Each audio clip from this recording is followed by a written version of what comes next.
Okay, here's Sarah.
Welcome, everyone. We'll start in just a few minutes as we have a few more folks coming in on site. So just be patient with us, and thank you so much.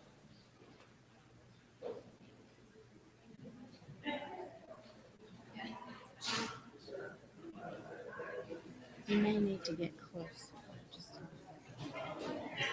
and Matt will let us know.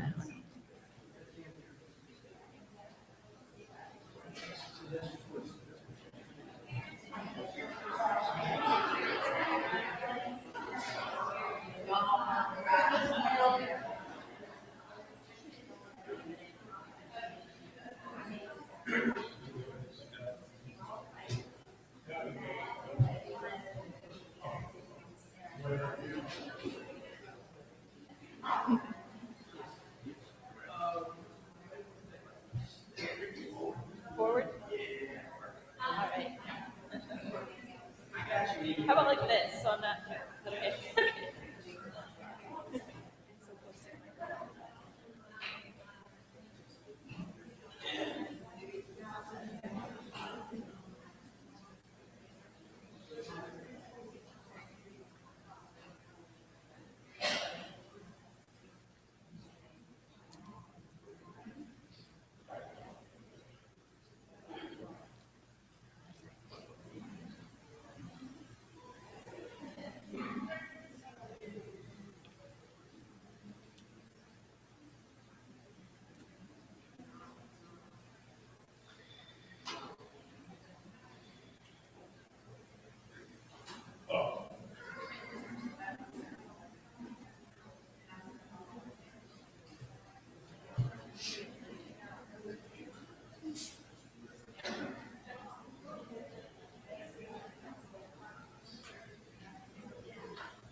I think I'm going to go ahead and get started. Okay. Okay, everyone, we still do have a few more participants coming in, but I'm going to go ahead and get started and welcome everyone here today. I'm going to go over just a few of the logistics for today's workshop for both streaming and on-site participants. Please know that I have my iPhone handy. If any of our streaming participants have any issues whatsoever, please do email me. Please remember to silence your cell phones for any of our on-site participants. Please note that the email address for our streaming participants has changed slightly. It is aidb.dbproject@gmail.com. Ignore the password that I sent out for that. That was for my benefit only, and Matt has reset that. So please also note that if you want to take advantage of the live streaming, the real-time link for the cart is www.streamtext.net/player?event equal AIDB. And this information was sent to you all via email, so please utilize these services. And remember that all documents can be found at www.aidb.org. Now, one thing I've already failed to do is introduce myself, so excuse me. My name is Jessica Edmiston. I'm the director of the Birmingham Regional Center for the Alabama Institute for Deaf and Blind and the coordinator of the Alabama Initiative for Children and Youth who are deaf-blind. And we are extremely excited to have each of you here today on site and our participants across the nation.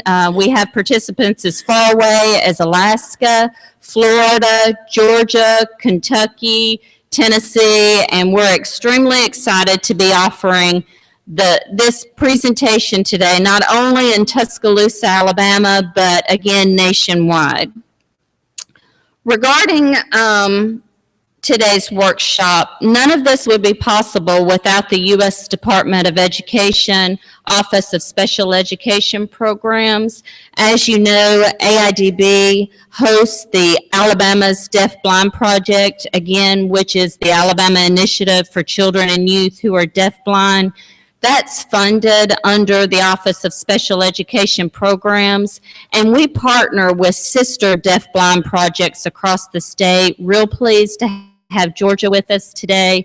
Mississippi is a great partner along with Tennessee, Kentucky, Florida, again, Louisiana. So we partner nationwide with other deafblind projects, in addition to the National Center on Deafblindness and the Helen Keller National Center. So please know, if you're a participant from Alabama, that you can reach out to us in regards to your children birth to 21 who have dual sensory loss. And if you're from another state participating today, please understand that your state deafblind projects are there to serve you, and all resources regarding information about the state deafblind projects can be found on the National Center for Deafblindness. I would also like to recognize and thank some of the internal staffers who have made today possible. Thank you to the AIDB Tuscaloosa Regional Center, Robbie Stewart, for allowing us to host the workshop here today. Matt Fuller, I call him our technology master guru extraordinaire. Add any other type of compliment to it. He's wonderful. And Ellen and Brian Bowman and their son Andrew, who will participate in some of today's presentation, along with our parent coach, Veronica Tuck. And then to Tuscaloosa County, they were really instrumental in wanting to learn more about dual sensory loss and bringing Dr. Van Dijk here today. And they were part of the assessment process yesterday with Andrew. And many of the participants, occupational therapists, physical therapists, speech therapists, etc., are here today, and they're headed by Dr. Patricia Powell. So I want to ensure that we thank them for their time and their service. And then lastly, really none of this would be possible without the vision and leadership of our president, Dr. John Massia, who you'll hear from shortly. And I want to make sure that I read exactly what I've written about him, because his drive and passion, especially in the area of dual sensory loss, is why the Alabama Initiative for Children and Youth Who Are Deafblind is housed within the Institute today, and why we bring such renowned presenters like Dr. John Van Dijk here to Alabama. And I really, again, I've never met anyone who has the passion and the drive to excellence and wants to ensure that all children with sensory loss, but especially those with dual sensory loss, are provided with the individualized expert care, education, and necessary skills to ensure independence and a fulfilling quality of life. He and Dr. Van Dijk's paths have crossed in the past, and you'll see that each are cut from the same cloth. And that cloth is creativity and innovation. So please, if you will, join me in welcoming Dr. Massia, who will introduce our speaker.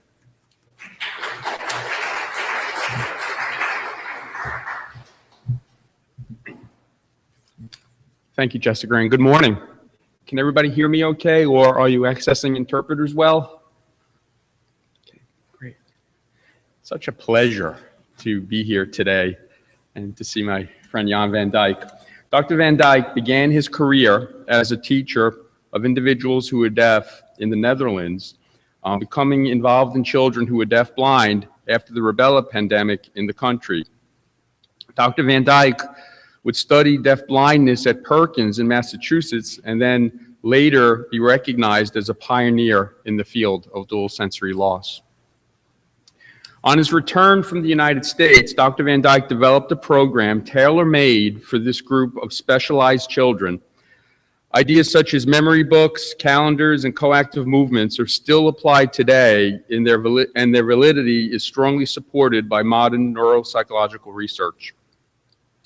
Dr. Van Dijk became the first professor in deaf and deafblind education in the Netherlands, graduating both in special education and clinical psychiatry. He's internationally renowned.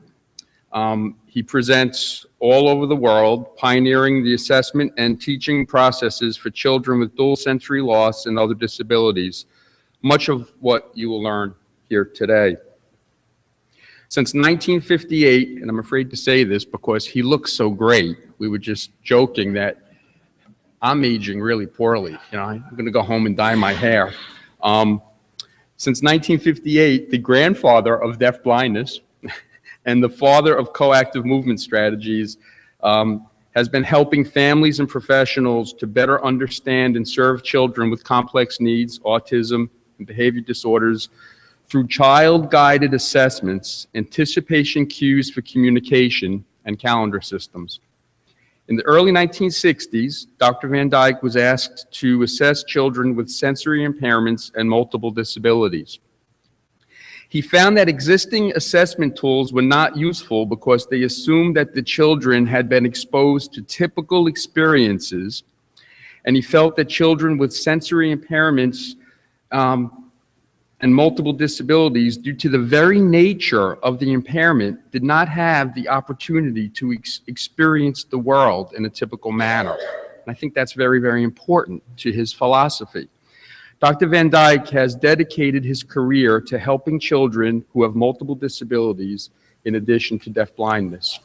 For his extensive international work and innovative approach, he has received both the Sullivan and Deafblind International Distinguished Service Awards and was knighted by the Queen of the Netherlands. Of course, I followed his career achievements, have received input and guidance from him over the years, and I consistently have encouraged staff, our staff, to learn from and to implement his strategies. We at AIDB have a genuine passion for individuals with dual sensory loss and complex communication needs, which is why housing the Deafblind Project, known as the Alabama Initiative for Children and Youth Who Are Deafblind, within AIDB was so extremely important to us. It's why we have a continuum of programs for individuals who are deafblind within our K-12 schools, adult education and rehabilitation facility, E.H. Gentry, and why it is important that we provide outreach services statewide in partnership with our regional centers, like here in Tuscaloosa and in Birmingham, along with other deafblind projects and sister agencies nationwide. You've received materials on AIDB and our various projects, and please reach out to us if we can be of assistance. AIDB's outreach services include bringing in one of the most influential individuals in deafblindness to Alabama. I'm personally thrilled to have you here, Dr. Van Dijk, and I thank you for so willingly sharing your expertise with us today. It's an honor to introduce to you Dr. Jan Van Dijk.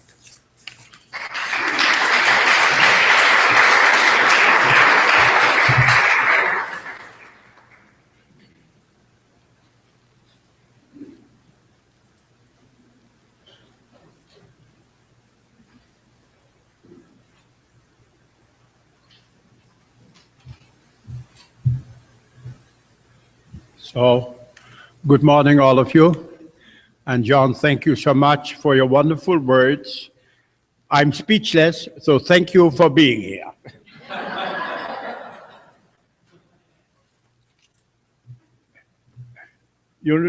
The thing is, all things you said are very true. Are not only nice words, but when I listen to my long career, I'm very grateful that I can stay so long in this fascinating field. And people ask me sometimes, why are you doing this? Because you live in a wonderful country, you are a farmer's boy, as you obviously can see, and why don't you look after your cows, your sheep, your goats, or whatever you have? I do in between. But the main reason for staying in this field is because I'm nosy. I want to know. I want to know all the problems we encounter in our daily life. And as we'll see, I'm very happy that we are at the opportunity to film yesterday, only a few hours ago, wonderful family, a wonderful, complicated young man, and that we can use it. And when I'm going home and laying in my bed, struggling with the jet lag, and said, you know, what is really going on in the brain, in the mind of this young man? So when I started, years back with the rubella epidemics, and I saw, let's be honest, the poor outcome of the education. And I see in one of the research projects I was involved in, they are now in the 40s and in the 50s. And when I go home, they live in group homes or, or sometimes even in institutions. And when I go home and drive home and think, I'm talking about 80 former students of mine. And I think, when I had to start over again by leading the education of this adult middle-aged people, the outcome would be different. The outcome would be different. I would have done differently. What is the insight?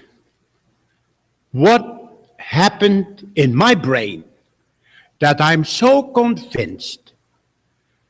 Of course, we brought some to language, to communication.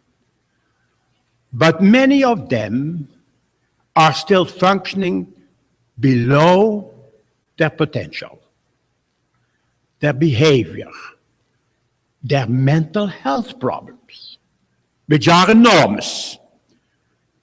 So my second thing, and you heard that, I took up psychiatry again. I took up neurobiology again after all those years, because, as I hope to show you today, there are new ways. There are new perspectives. There are new approaches possible. And as a matter of fact, you won't believe it, I am back where I started as teacher of the deaf 177 years ago. I'm back in the classroom. I'm back in the classroom to try out new ideas, to try for children who completely got stuck and nobody knows, sitting there in their own little world. And I approach them differently. Oh yes, as I will show you today, the basic philosophy is still the same. Finding the individual strength in a person. But now we know much better how to find them. I'm affiliated for the last 15 years with a hospital in Austria. And not so much because that's hard, but for deaf people with multiple disabilities. We study fMRIs. We study functional behavior and use objective measures from neurobiology. And this new field has opened for me new insight in people with multisensory impairment, not to forget the deaf.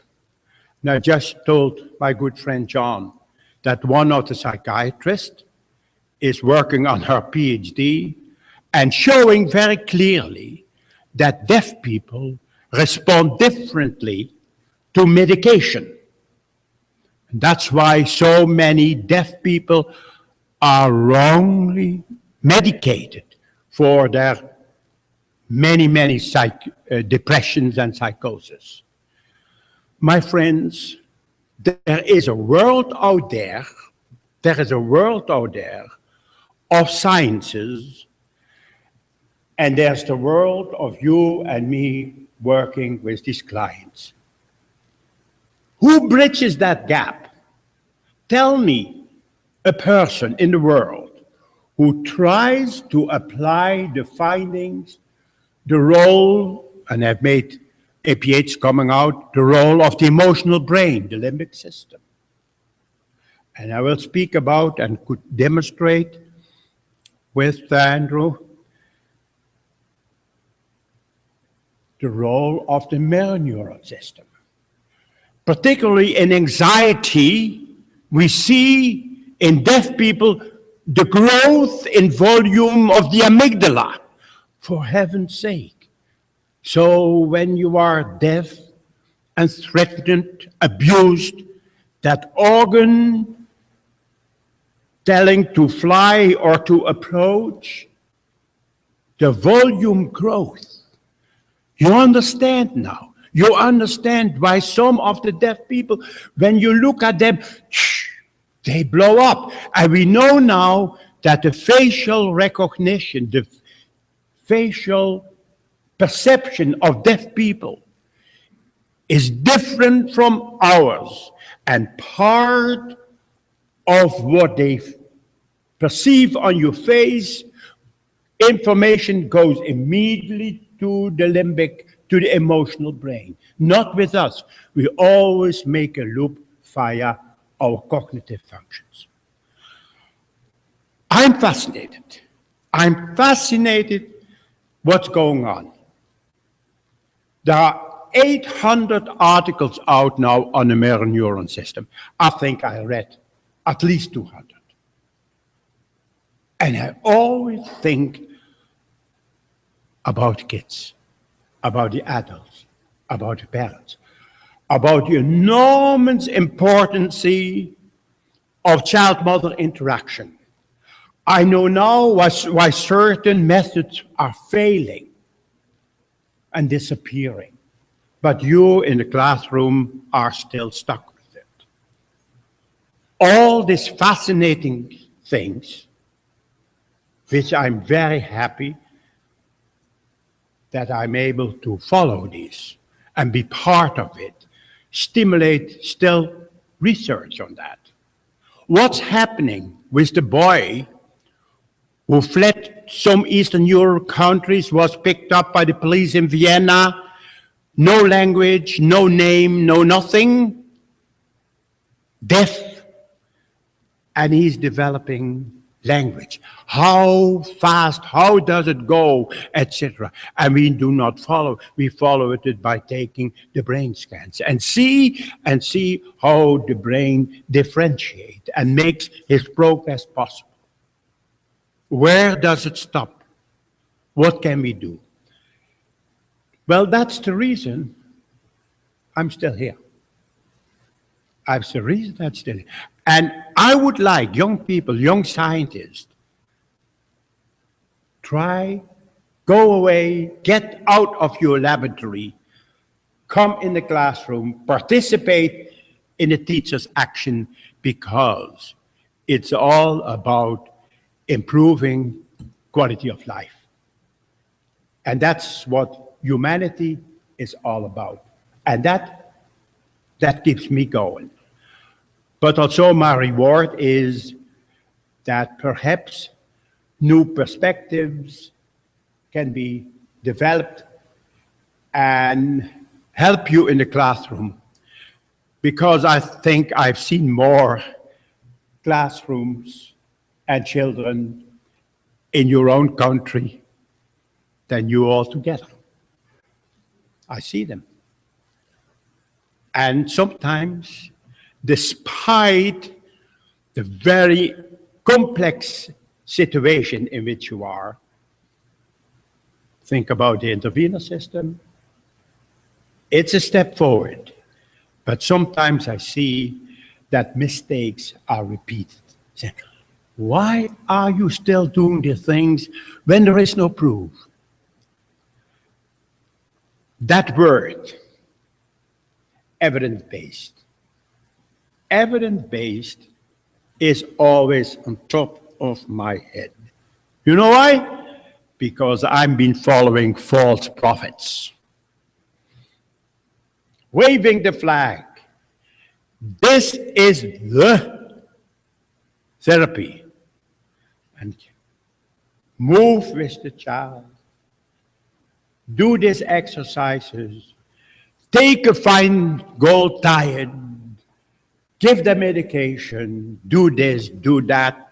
Sit in the sun. Wash their hair 3 times a day. And everything will be good. You see, if you look to my library, I see, oh my gosh, yes, I did this and this. I did the Keppert method and this. Oh, yes.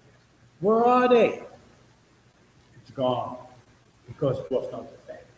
It had no evidence. And I used to say, when you go to a doctor and he said, well, I have a pill and it will help you. And then he said, what's the effect of the pill? The doctor will say, well, I don't know, but I think it's good for you. I think you turn your back.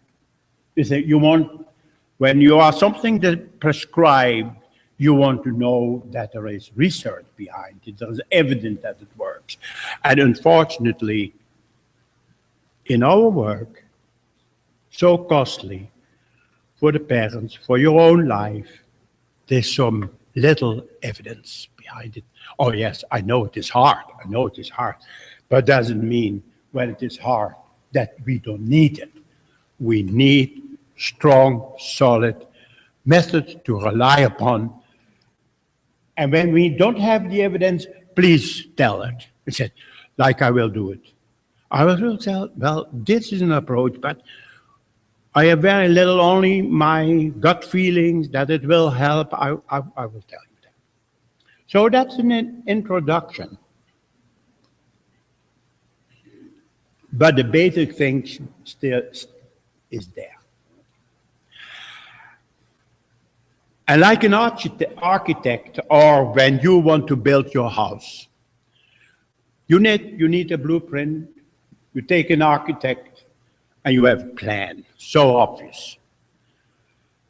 We need a plan. For those children we are dealing with, when you start teaching them, when you start educating them, you need a plan. The architect has his computer now even in 3D print. Do we have a print to look to those children and also adults? When I started out as a young psychologist, as a big institution for deaf, I had a bike because it was a huge campus.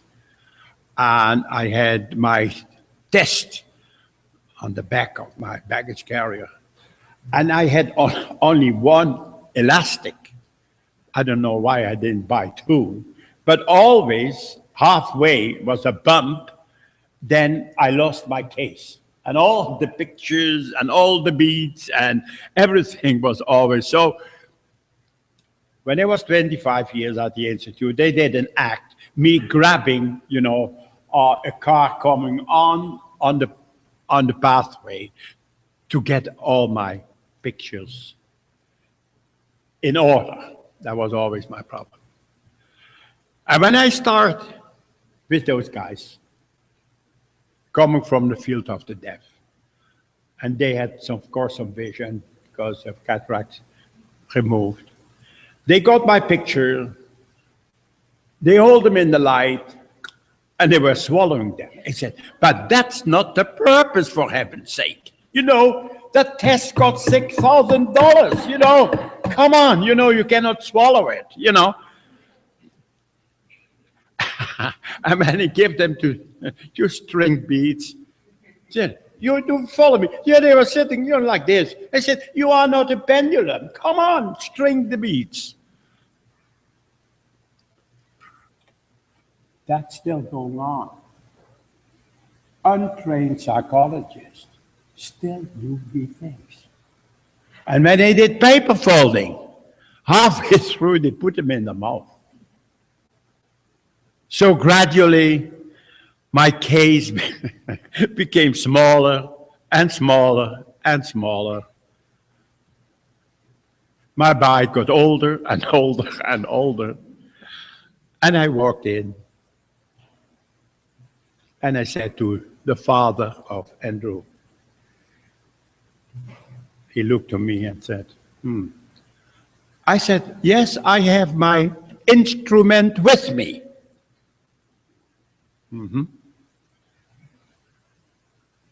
My eyes.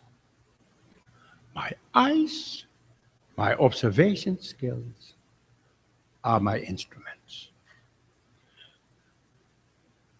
And I have more.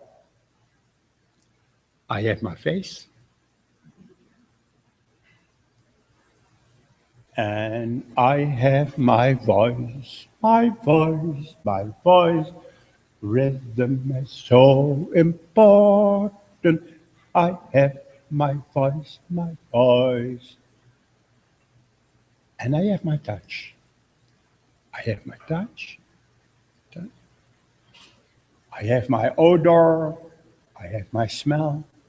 I have all the senses with me, free of charge. And that's very important in America. Free of charge. You understand that? You have it all with you. Changing is anything more interesting than watching the human face?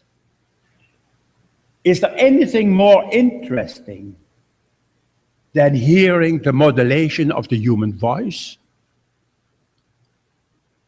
Sometimes I see the visiting teachers sweating like crazy with all their goodies running in, throwing at the kid. Everybody's exhausted after half hour.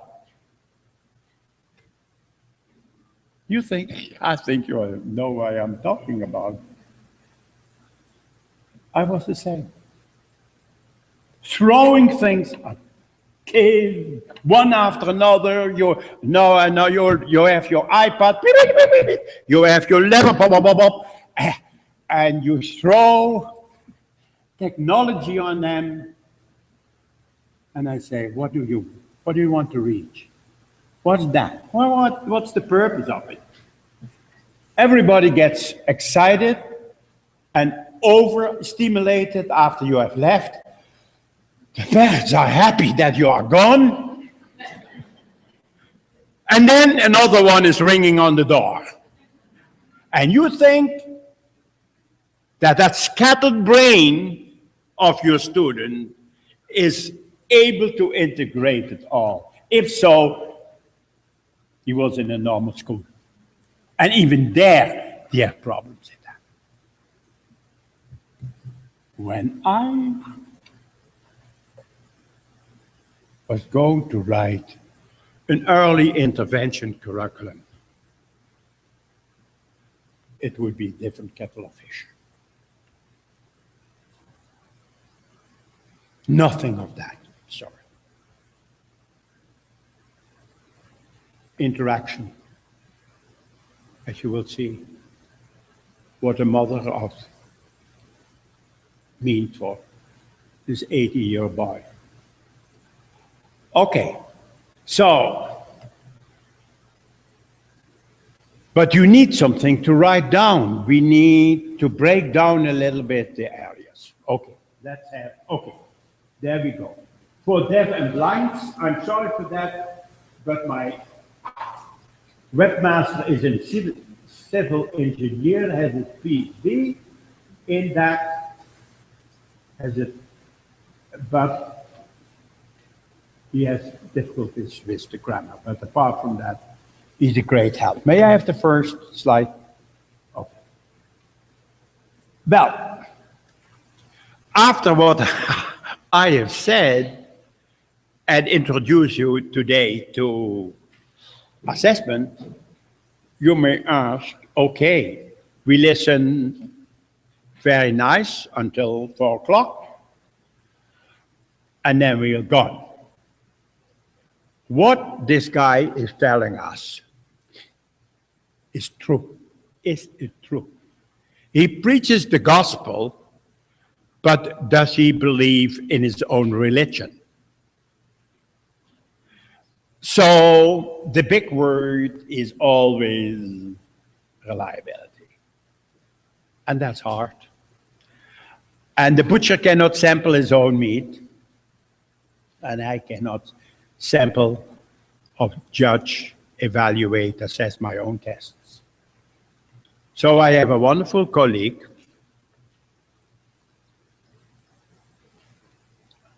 with whom I work many, many years already together, producing. That's Catherine Nelson from Utah. And she has students, and I no longer. And together we try to establish reliability of the assessment approach.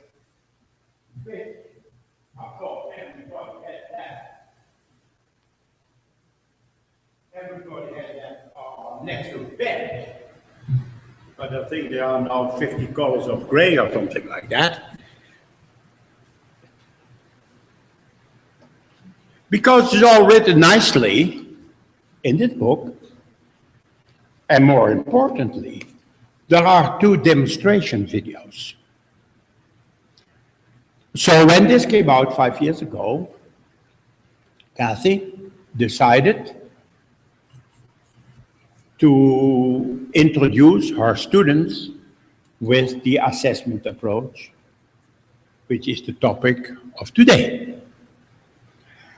And she said, can my students, including a parent, learn the approach, let's call it the approach, in this way that the basic domains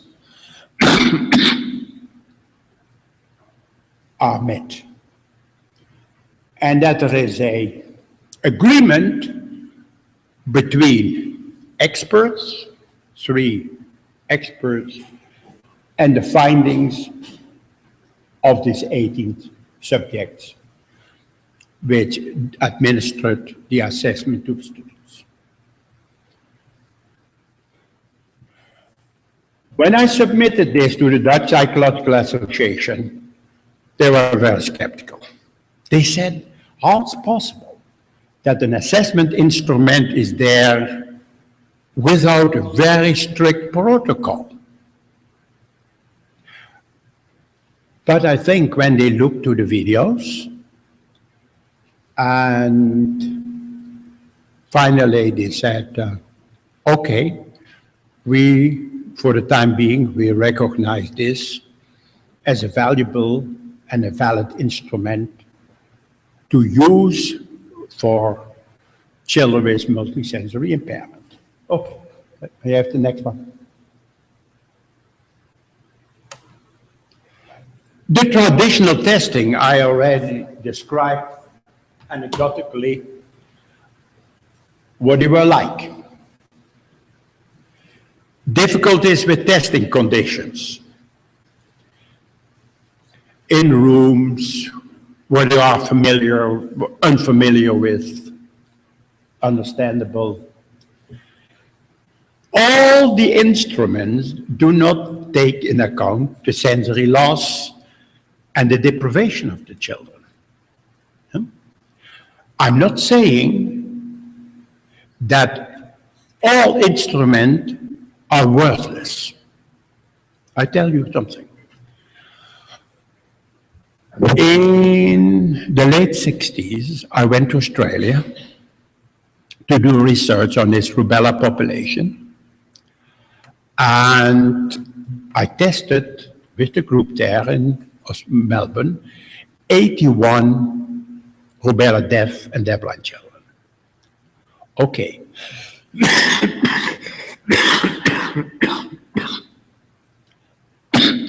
And I used some traditional, for instance, motor test.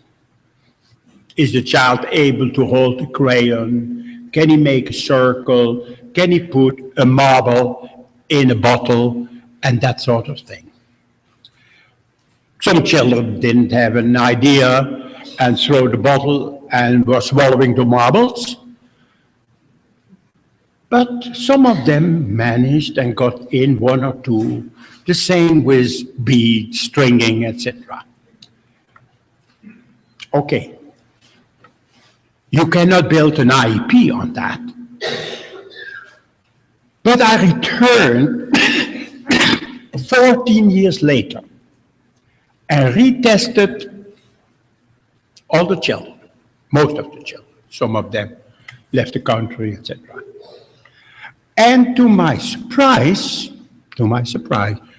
some of the tests which we administered when the kids was 4 or 5 years were strong predictors, for instance, for language and emotional development. So for research purposes, trying to get as many data as possible is fine. And it has surprised me that, let's say, a simple test as this,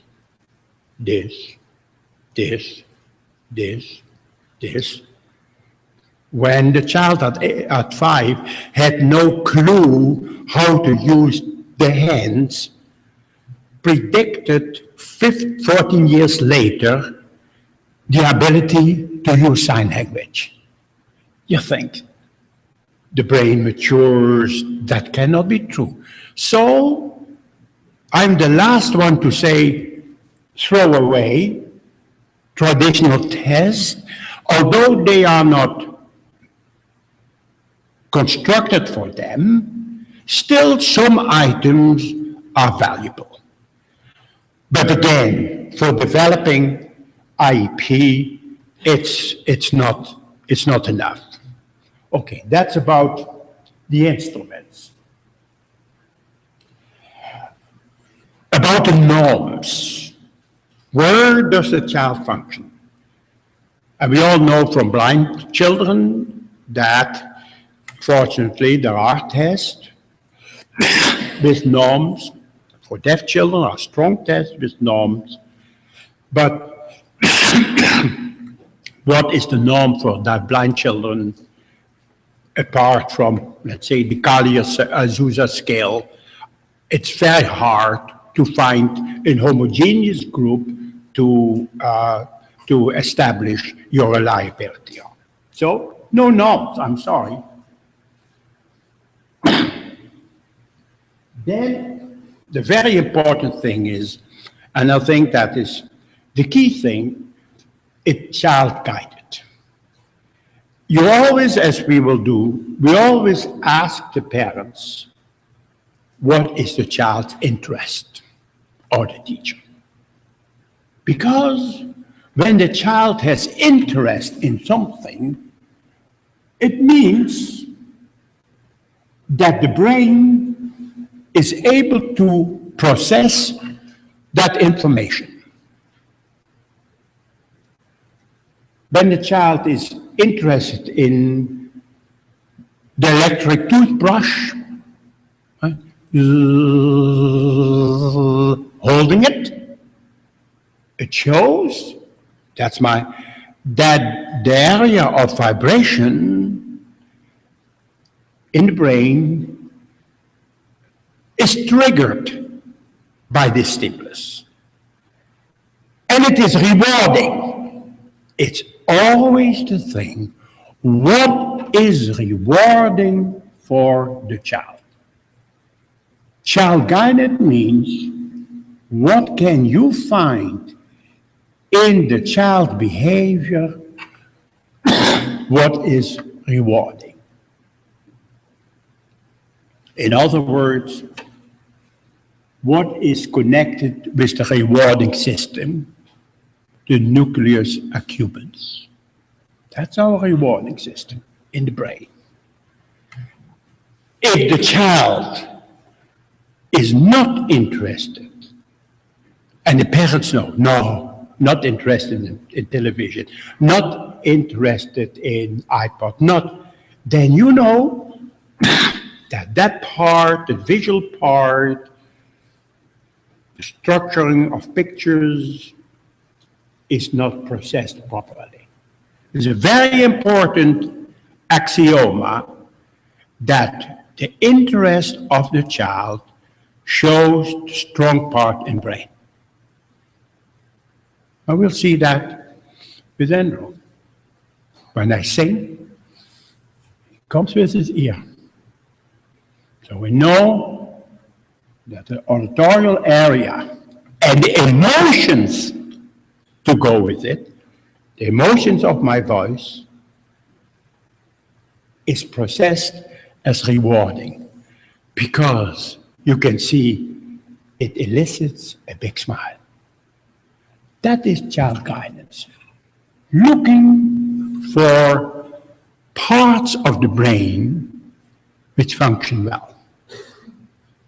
And they function well, you can see, when they are rewarding. When my voice would throw him off, probably he has been threatened by a harsh voice.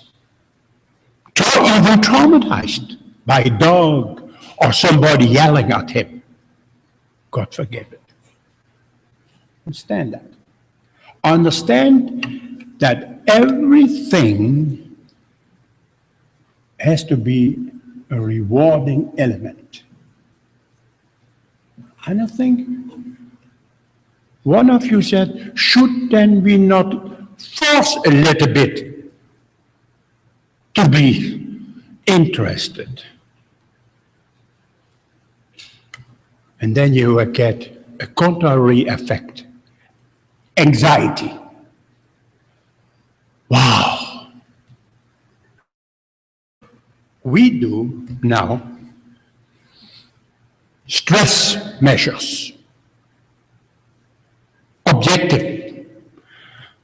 And that's one I think I've seen thousands of kids. And I thought I can see when they are stressed. I can see that. And your boy, his eyebrows goes up. I see the breathing changing. Until the moment, yes, there are stress symptoms. Until the moment we, and also Kathy from Utah, we measured the stress hormone. Taking saliva from the cheek and sending them to the lab. And in situations, particularly in transition, going from one class to another, one teacher to another, one person to another, we see peaks of stress. Even so, when one of my students sent this into the laboratory, the doctor who was in charge called up and said, "What are you doing, for heaven's sake, with those kids? That's not normal." So under your very own eyes, the children are suffering. And you don't say, "Oh, I see that." Perhaps a mother as you are, perhaps, but I missed out. When I see them on the tape, just going from one classroom to another, waiting for the taxi. Measure. Getting in the school bus in the morning. It is a disaster. And not is only stress, a very uncomfortable feelings, as we all know. It destroys the brain. It destroys the brain. If you have to learn, remember our days in high school and college, under stress, tomorrow I must have A+, otherwise I lose my scholarship. Forget it. Oh, I know it. And you're awake. If you're awake, because in sleeping, information is stored in the brain. So if you sleep bad, under influence of stress, you have forgotten completely. Stress destroys the brain's learning ability. Well, knowing this means that my child-guided approach is really a help, a panacea, to prevent as much as possible stress. Stress, I mean negative stress, also positive stress. Stress puts the whole chemical construction of your body upside down, in particularly the brain. Very much so. If you are self-stressed, doesn't work that morning in the classroom and you blame your kids. You blame your kids and you are completely under stress. You respond in a threatening way. We see that a lot with deaf people. Ones who have experience with deaf. I always, when I was a teacher of the deaf, I came in. Are you angry? Yeah, I'm angry. I'm not angry. Why do you think I'm angry? You look a little bit stern. There's sensitivity for you being in what mood you are. The sensitivity is so different. It means that deaf and deafblindness means a different neurological system. Positive and negative. Deaf people read your face, oh boy, you cannot hide anything from them. They say, you're good. Good man. Like deaf. How do you know I like that? Can see. Huh? Does it mean when you have a deaf, that's my new term, deaf unfriendly face? Who has the most conflict with psychopath deaf? Wow. You look to the staff. Yeah. We are people with deaf, unfriendly faces. Number one, they cause anxiety in deaf people. When I tell this to deaf people,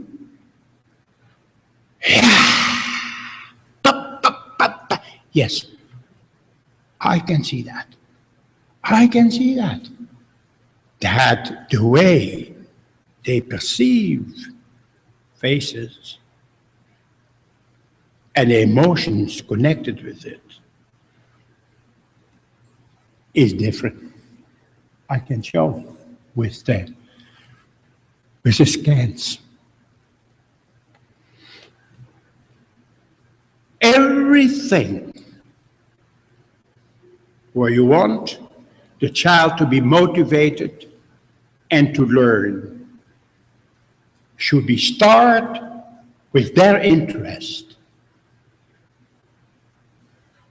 because then it's rewarding. Then it is rewarding. If teaching is no fun, and you don't laugh, and you don't smile, and when you are not enthusiastic, take a day off. Take a day off. You understand it because one of the parents I met years back, she was in Disneyland, Disney World, a hostess. Wonderful, America. And when there are days, I've been told, of the months that ladies do not feel very well. And they got a free day because as a hostess, in Disneyland World, you have to smile. And you cannot pretend. So when you felt, you like that idea, you felt uncomfortable, well, it is not true, but it's a nice story anyhow, you got a free day off. But it shows that in order to rapport with people, you should be positive. We all know all the depressive mother who has a difficult thing to connect with the people. Okay, so that is child-guided. Looking, always finding to try the child's interest. In other words, finding the good functioning parts of the brain. Because we go for the strength, don't try to repair the weakness, because that's so much frustration. The approach, as you will see when we talk about Andrew, is fluid.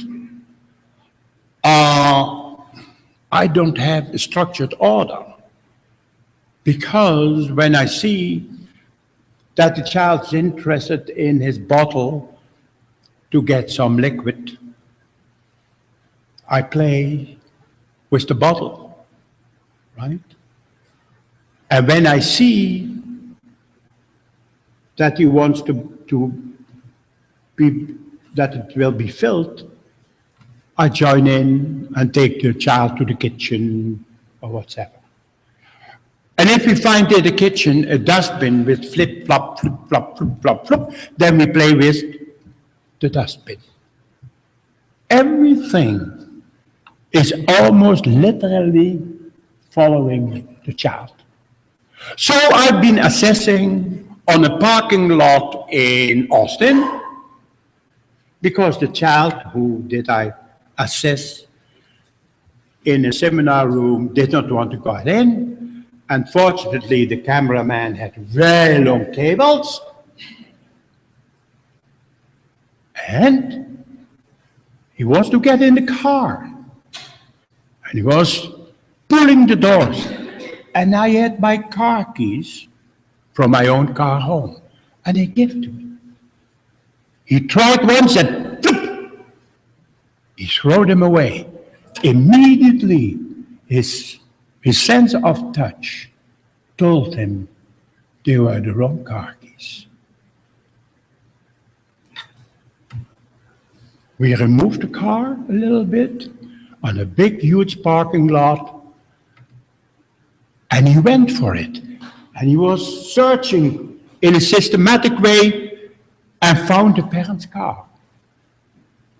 Fortunately, people could watch it and say, that is literally following the child. I've been assessing under the parent's bed. In Australia, I've been assessing in a haystack where the child felt comfortable in the barn. Follow the child. You cannot always do it, I understand, but where the child is comfortable, as you will see when we go and I'll show you a full assessment of Iris, the best thing is what we did yesterday, go to the home. At least in your assessment, do it once. Give the child all the chances to show his potential. If you have to compete with the room of a hospital, God forbid it, or in your testing room, or at a school, that's not fair. Give the child a chance to show his best. And he does that when he is at ease.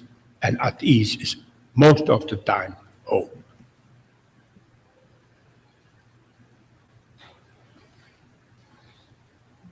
And then look at the process, how you build up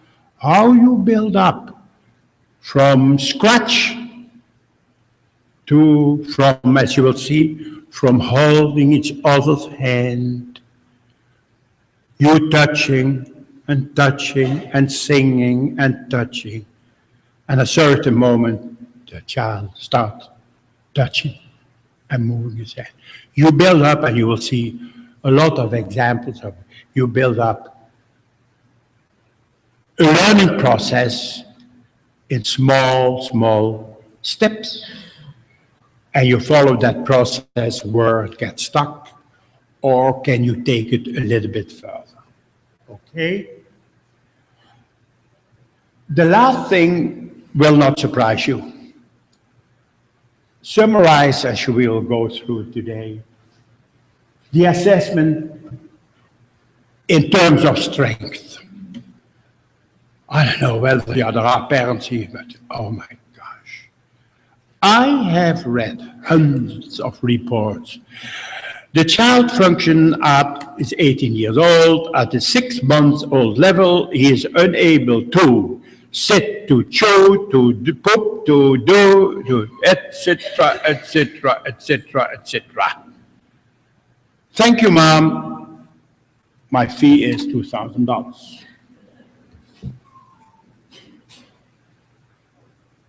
The last child I saw on holidays, with my new intervention, is an autistic boy. Both parents are in psychiatry. I read the 300 pages report. They have to pay everything themselves because they don't follow them. We know our colleague, blah, blah, blah, will you see my child, blah, blah, blah. They always came up, your child belongs to the spectrum, and he should have a structured environment. I asked the teacher and the mother, you've been to all these wonderful places. Do you know what to do with your child now? You know what the answer was? 3 people crying. 3 people crying. Big tears. No. We don't know what to do. He always asks for the same DVD, He sits there, plays it, and when we approach him, he pushes us away. It's the same DVD. That's the only thing he does. Is that all your expertise that nobody could bring you a little bit further? No. When there is not done proper assessment, you bring not the child any further. Because from formal test or formal observation to the actual practice, you have to try yourself. I brought a drum. And I was drum. And I gave him a drum. And after 5 minutes, we're drumming together. And then I had that little toy of hammering on the pegs, and I was hammering on the pegs. And I had one there, and I did, using my DeafBlind skills, hand under hand. You will see that on the new DVD. Never been there. You can only advise when you do it yourself. When you try out, when you use your brain. And said, when the child, what does he like from the DVD? The rhythm, marching music. I thought when he likes rhythm, that must be rewarding. So I brought the drum. of all these wisecracks in Holland, nobody thought about that. They gave the ADOS one thing after another, but nobody thought, well, drumming and playing together. I think I have even that DVD with me. Hammering on the back together. And you like, yes, we do it together. You know? You only discover the strength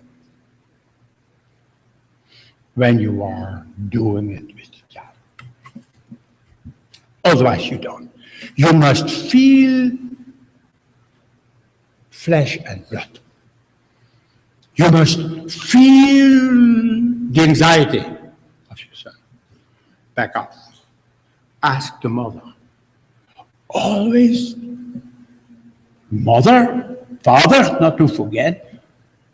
Sensitive nerves, there are sometimes. Observe them first.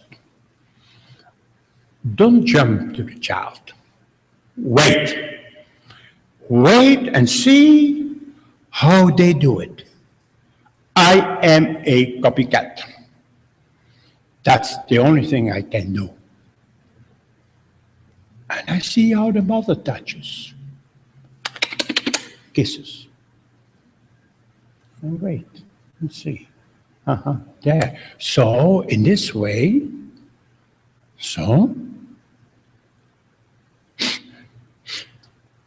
he starts kissing my finger. So we are connected. If we have no connection, no way I'm going to get involved because my result will be false. You understand that?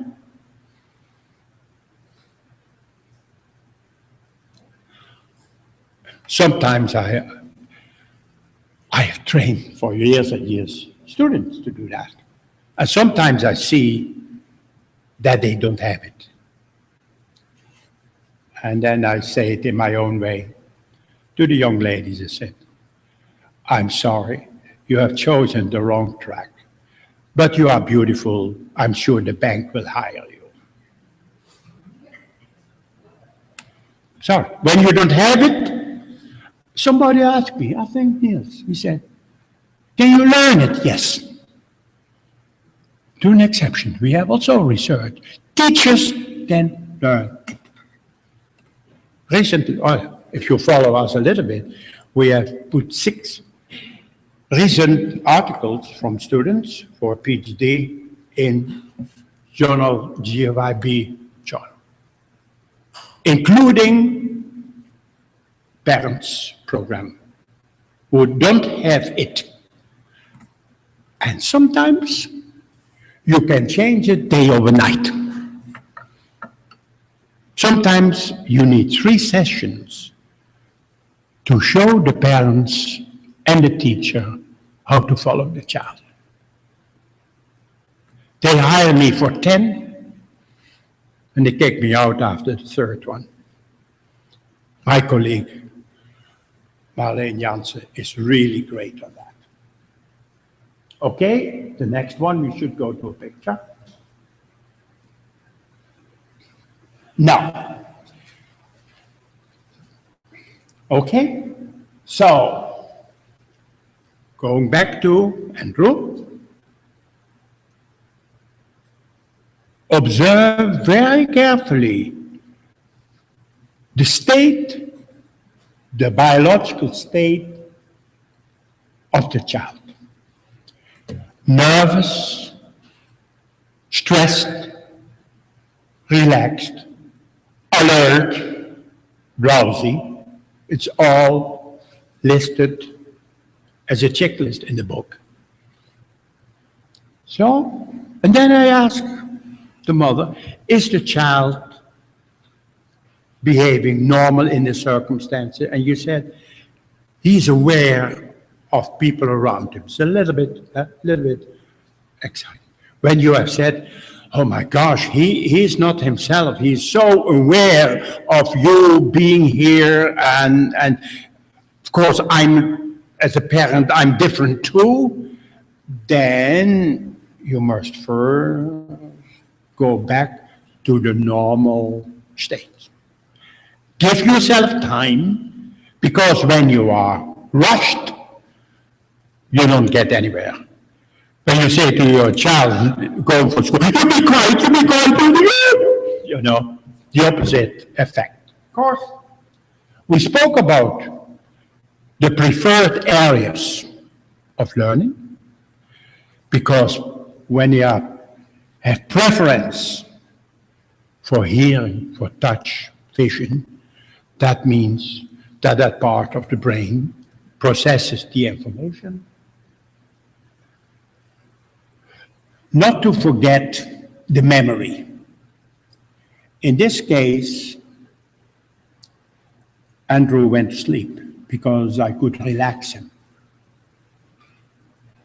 And somebody asked, should he be awakened? Is that a good word, awakened? What was my answer? When the child goes to sleep, should be. What's your answer to this? Your question, I didn't hear you. All right, so let's go there.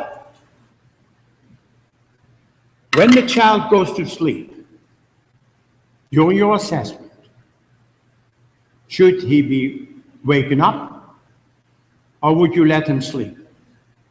I would let him sleep. What? What? I think you would.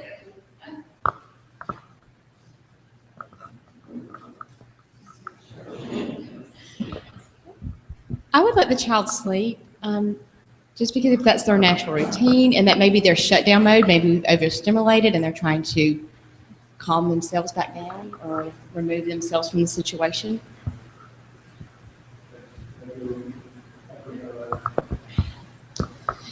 She said, Dr. Van Dijk, that she would probably let the child sleep because she would assume that the child was overstimulated, that whatever was being taught to the child, that they had overstimulated the child.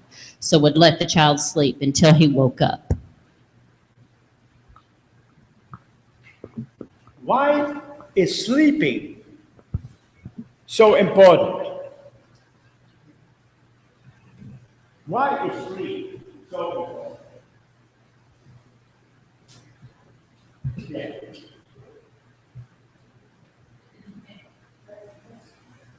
Think about that.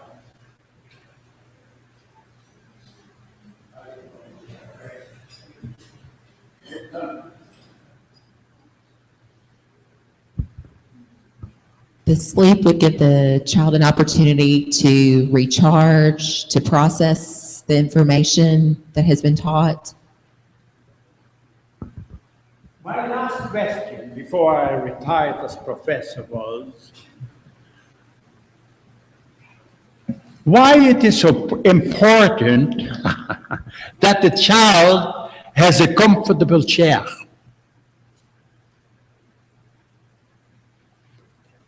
Because we know now from sleep studies, I'm very interested in that during sleep, there's enormous activation of the learning process going on in the brain.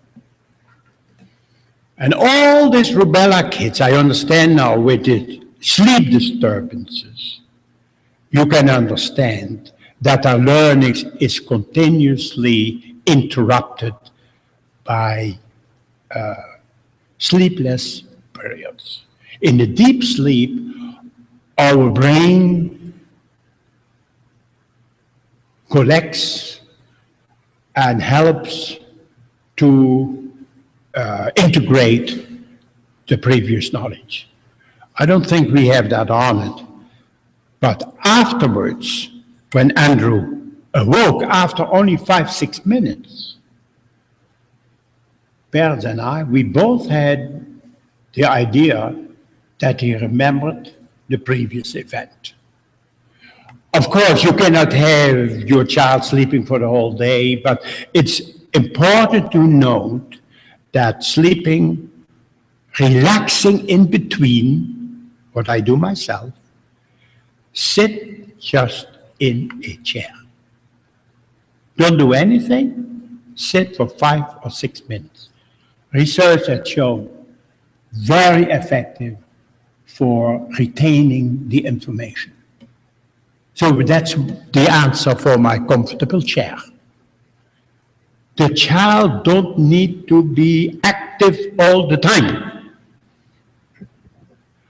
And we will see the results in 10 years from our iPad generation. I worry, because the brain never gets to rest. We will see that, but research now on this modern devices is undecisive. New experience with existing schemes. Very important is problem-solving approaches. You all will see that. And last but not least, the social formation. The social being able to connect. I move a little bit on so we get to see some pictures. Can we move on? The attachment and the way the child communicates. When we see a full assessment, we go over by using the summary form, okay? Now, this is Hannah from Salt Lake City. And you see moments of following the child, okay? Let's show it. Okay? And I will start talking very gently, just calling out her Anna, Anna, Anna, Anna, Anna, Anna. Do this time. Complete silence. Anna, Anna, Anna, Anna, Anna, Anna. Which is typical. Turning away the head. Yeah. Anna, Anna, Anna, Anna, Anna, Anna, Anna, Anna, Anna, Anna, Anna, Anna.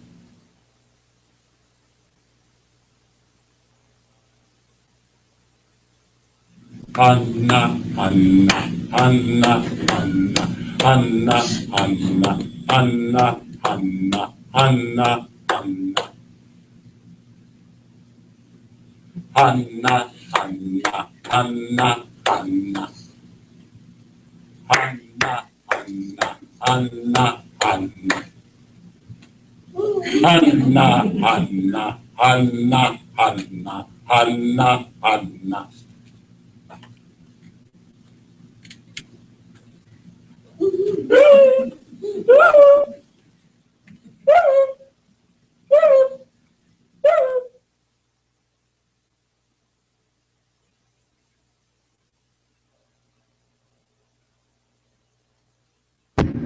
Sitting quietly on a mother's lap, just listening to me,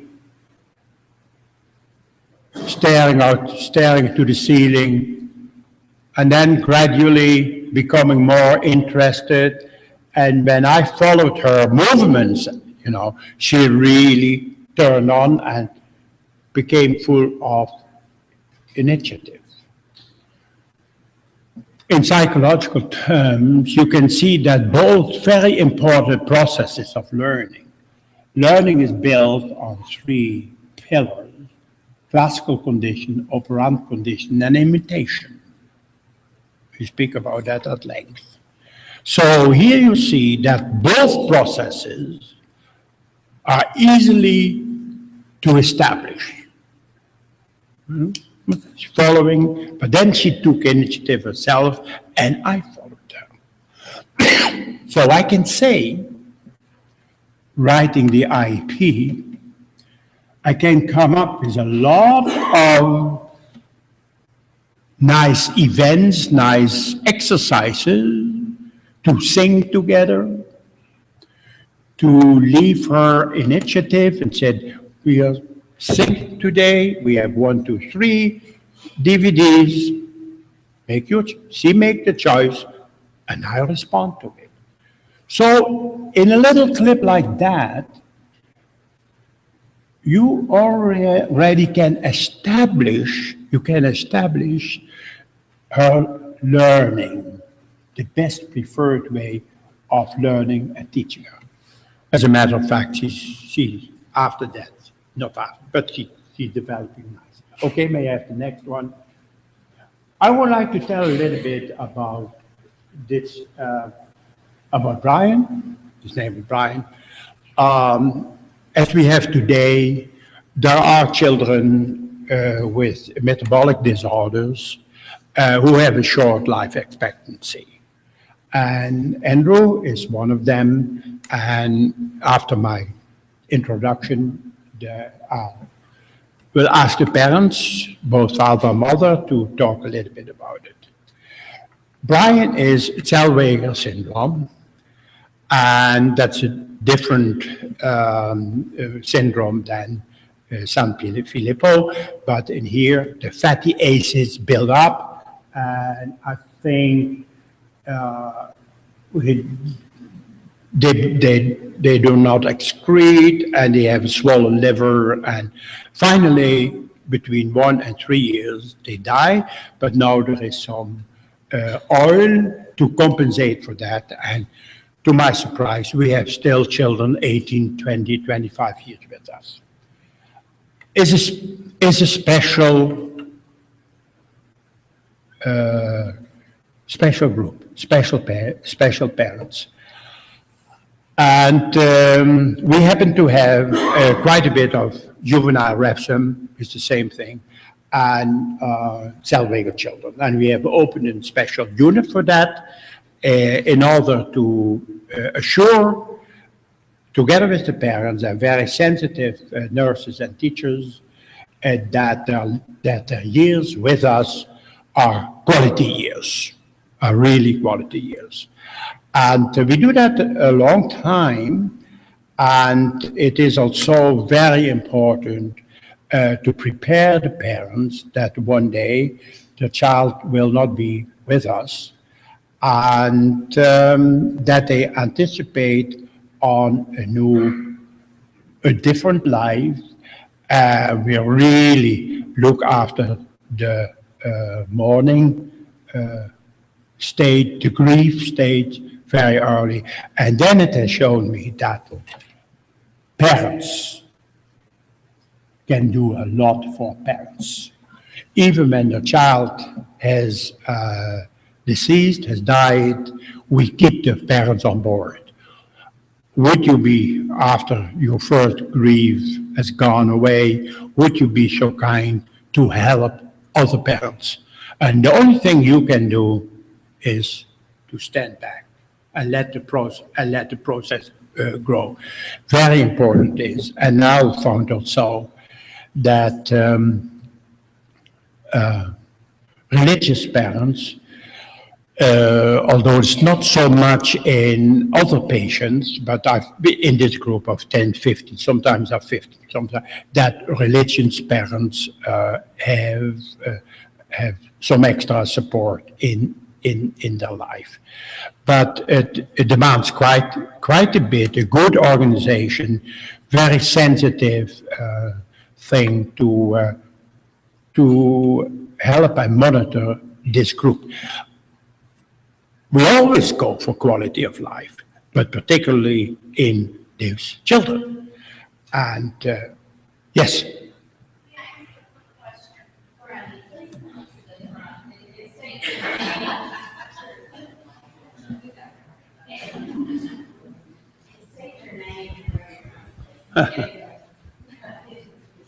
No, Zora. I just wanted to ask you quickly.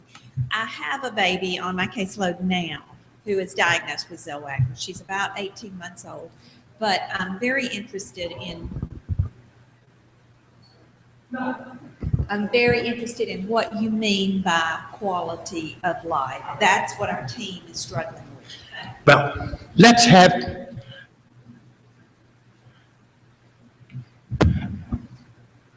the video, Niels.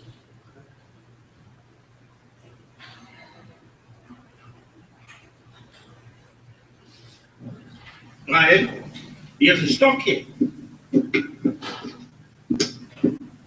I try to follow him. He's on the vibrating board, as you see.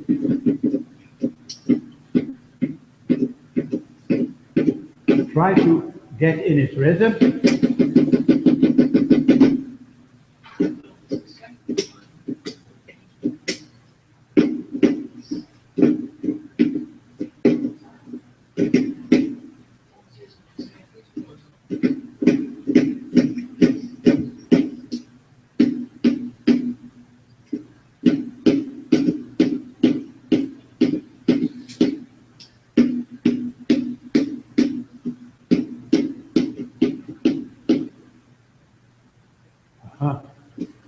He makes a mouth movement.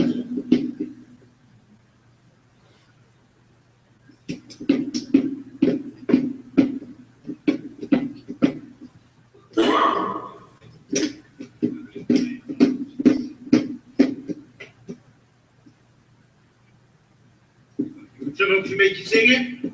Jij, jij, jij, jij, jij, jij, jij, jij, jij, jij, ja. Maar een beetje praten.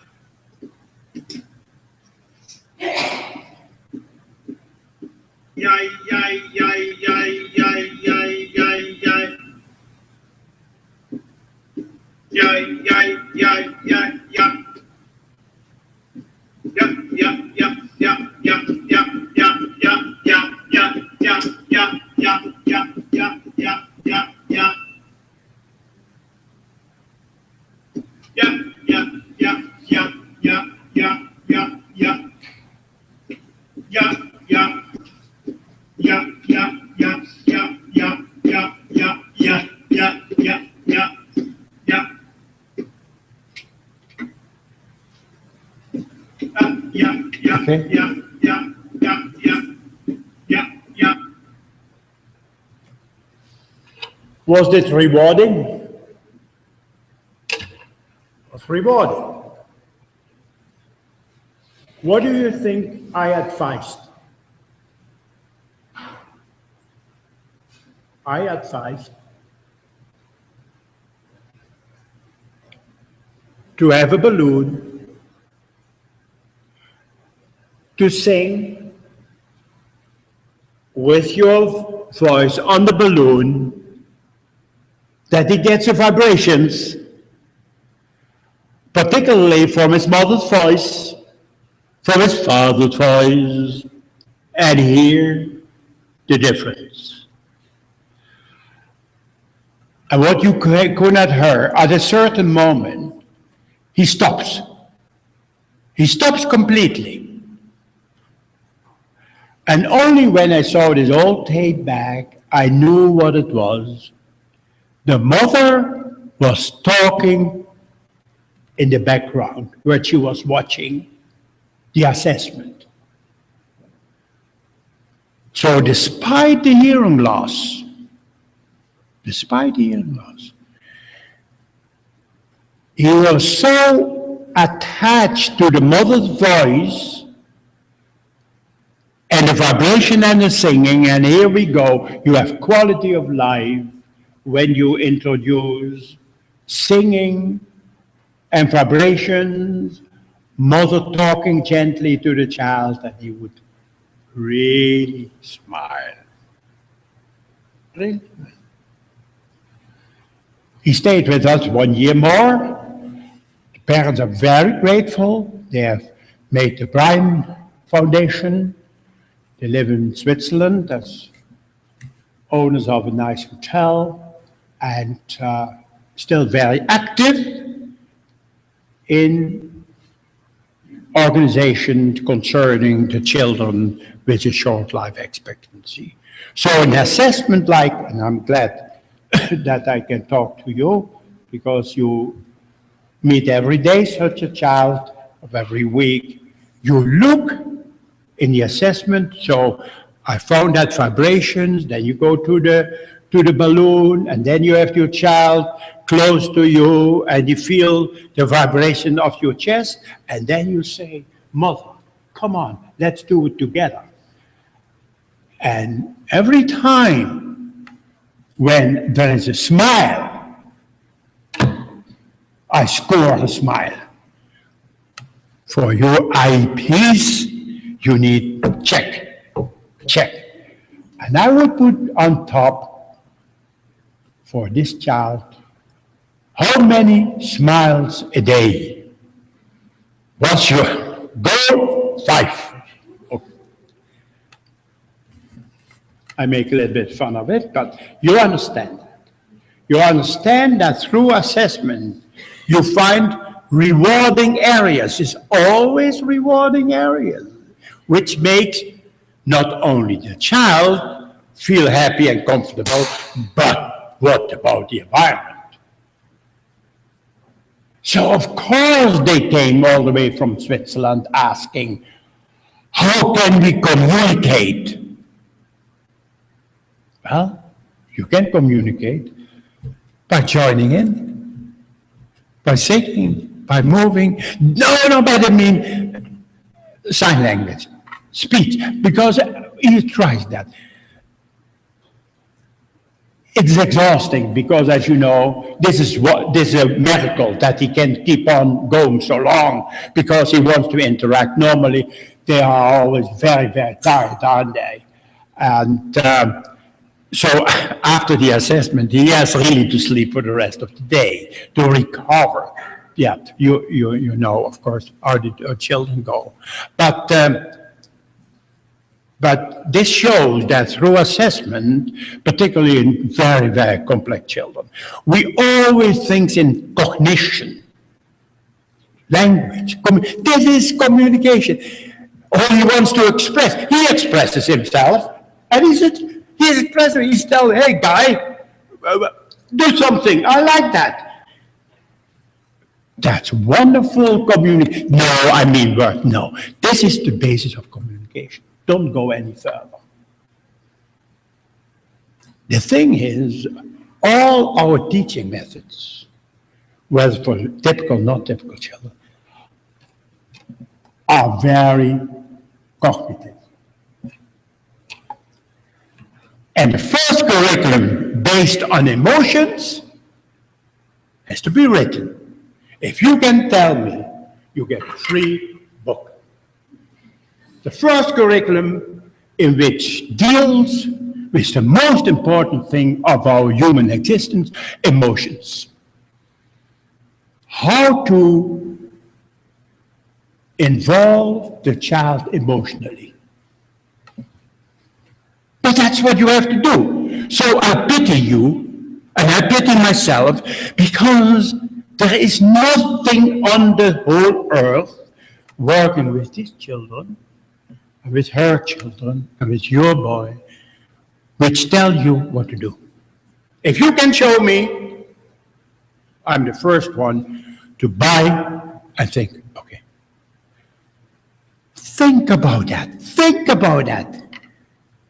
Nothing what is basic in our life, the quality is how we feel about things. Not what we know. And we have the simple, naive idea that this is related with language, with express. You can express yourself in 100 ways without words, signs, pictures, and the whole thing.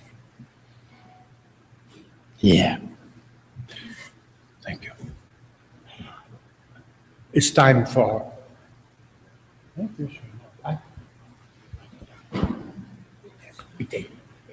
We take 15 minutes. Interpret. Thank you that you went on so long.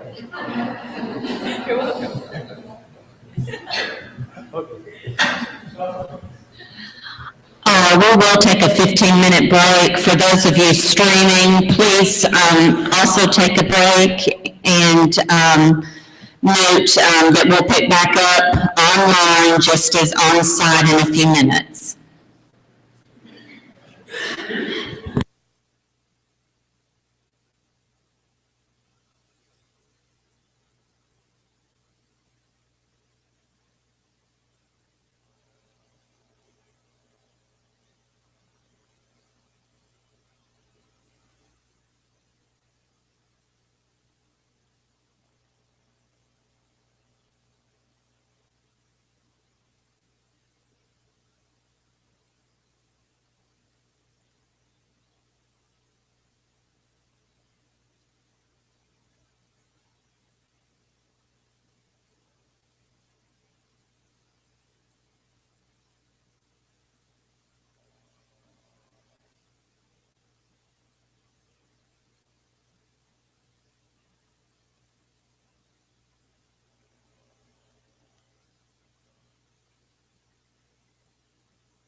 And Brian.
We'll do together a joint presentation.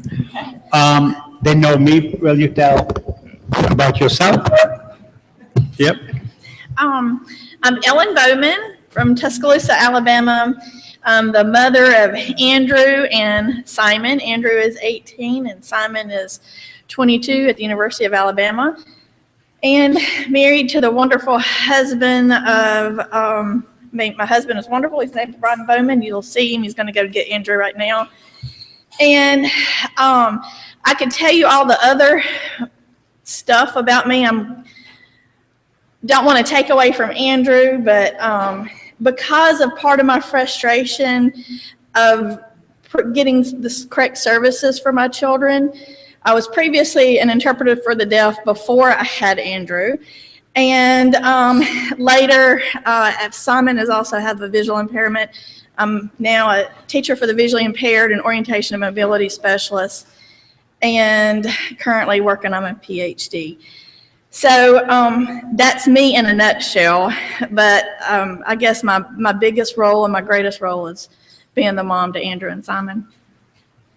He will be here. Yeah. He will be decided at the last minute because he feels okay to have him here. There's nothing more real than the real life, isn't it? Both parents are here, and we worked yesterday quite a bit with them, and we had a videotape. The sounds, I'm sorry to say that, but these things happen, are a little bit low, but we both can explain what's Sure. going on. In order to cut the time a little bit, everybody wants to know what is your son like, and it starts always a little bit with the medical history, doesn't it? Can you tell? Yes. I always like to say that Andrew, if he didn't have Sanfilippo syndrome, he'd be a hunter out in the woods and probably a bookworm in the library, because he loves being outdoors, he loves animals, and he loves books. So I like to say that first. But he does have a very rare genetic disease. It's called mucopolysaccharidosis disorder. I'll let you guess at that. Sanfilippo syndrome, which is a progressive neurological disease that causes severe mental and physical regression in early death. Andrew was fortunate to have a bone marrow transplant when he was 4 years old in hopes of getting the enzyme to his brain to stop the progression of the neurological disease. He was diagnosed at 14 months old, and we started out initially with a hearing loss. And I thought that was the worst thing in the world, being an interpreter, and then now having a deaf child. So actually, that would have probably been the best case scenario. He's regressed significantly. He was probably around 4 or 5 years old. He really dropped off cognitively shortly after the bone marrow transplant and has progressed since then. He has a lot of medical issues, seizures, orthopedic issues, he's had some pneumonia, he has respiratory problems. He sees every kind of doctor there is except a gynecologist. I said I really need to worry if they send us to that specialist.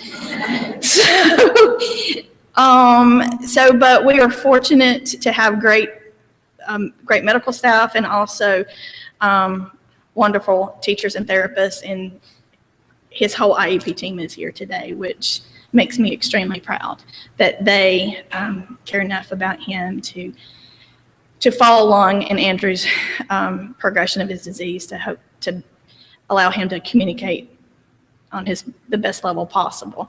When he was younger, he did have a very elaborate communication system. Of course, he started out with sign language before he was actually diagnosed with a hearing loss, and was a very fluent signer. And we added in picture symbols because we wanted to have the most concrete ability to communicate with him, and moved on to augmentative communication devices to give him a total communication approach. And then as the disease slowly progressed, we've had to change gears. And so that's the reason why we're here today, is to change another gear in his communication approach. So that's in a nutshell. Okay. As I said, we taped him. We selected, with the help of Jessica, a few clips, 2 large clips, a small one. And before he comes in, we show, and we can, shall I give you a chair? You want to sit? I'm good. You're good. Oh, you can sit there. Okay. I don't want you to. Okay. And, yep. So if you look to your summary form, I think I have sent it, that if you have downloaded, the most important thing, as I mentioned, is, can you all see the screen? We were very fortunate to do it in your home. And as I said, I asked how Andrew felt about it, and you said he's a little bit over it, but not that he is not willing to, that he's too much stressed.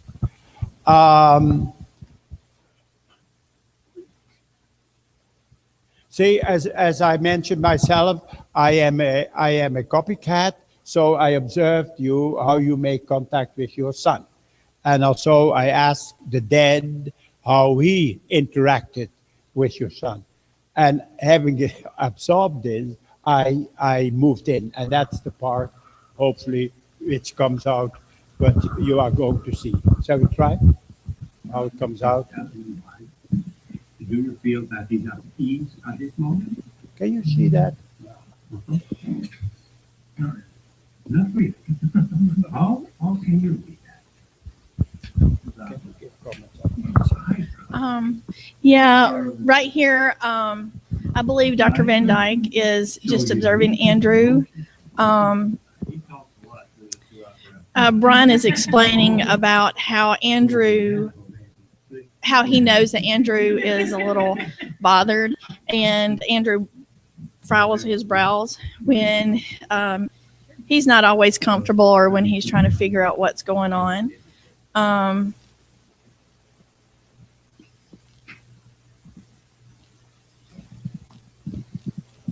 So this is just Dr. Van Dijk just observing him and talking with Andrew. Andrew's drinking a sippy cup. Andrew, he is a strange man. You are listening to the man. Good morning, Andrew.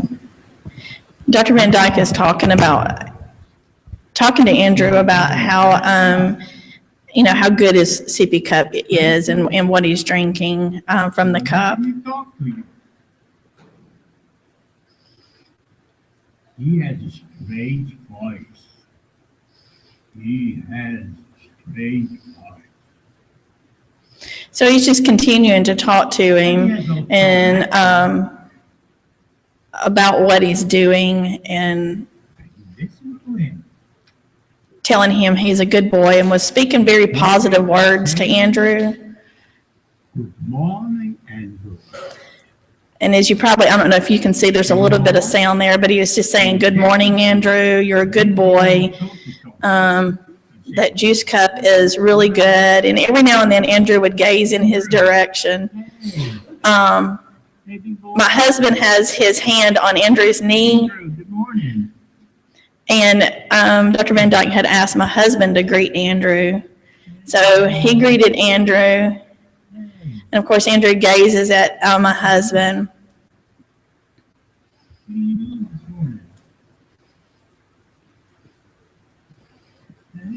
So Brian's continuing just to talk with Andrew and telling him hello and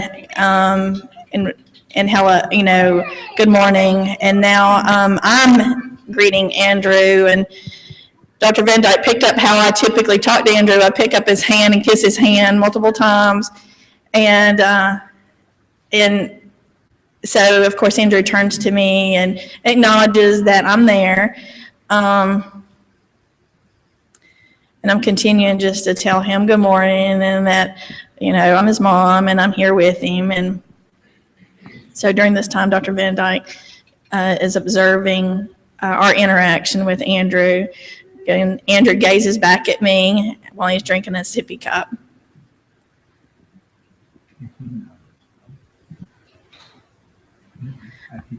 Andrew loves to hold hands, and he will hold hands just about with anyone. Because he is just about with anyone.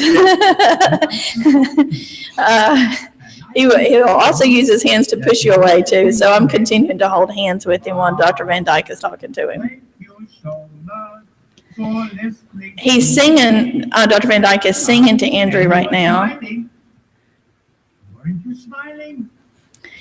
Of course, talking about what he's doing, which is currently drinking from his sippy cup. And Andrew just had a little bit of a smile on that. No, the video is a little poor, but Andrew just had a smile there, which is a rarity for Andrew. So he just smiled just a little bit. And he's gazing back and forth to Dr. Van Dijk. Make me so happy. La, la, la, la. He's singing now. Yes. Holding the hands of your mom. Dr. Van Dijk is singing to him, You feel good. just in a rhythmic, She's a wonderful mom. the same rhythmic song. She's a wonderful mom. Aren't you a wonderful mom, Mom? Wendy? And he's talking to him about that his mom was holding his hand, and I kissed his hand again and kissed it again. And of course, Andrew's looking at me. He doesn't look really happy, but he really is. She loves you so much. And he's telling him that, I love him so much, which is true. Loves you so So he's listening to Dr. Van Dijk and also looking back at me.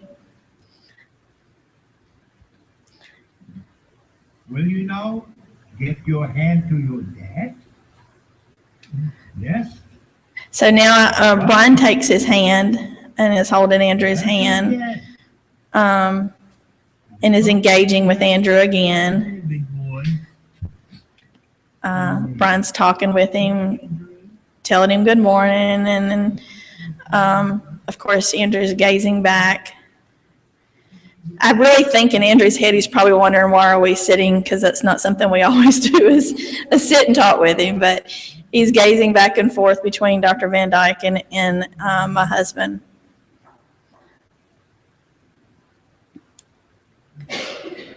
So at this point, Dr. Van Dijk, Brian hands Andrew's hand over to Dr. Van Dijk.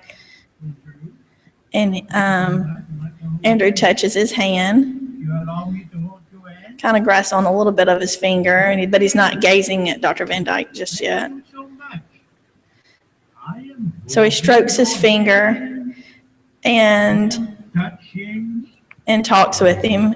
He also gets a little bit closer to Andrew, touching, which is pretty important for him. You can tell he's really listening. He's really still, and then he gazes back and forth to Dr. Van Dyke. See that on your mouth. Before, Andrew was doing some rocking and some holding his juice cup up, and when Dr. Van Dyke starts talking to him, you can tell that he's no longer engaged in the juice cup, but yet engaged in what Dr. Van Dyke is doing and also touching his hand.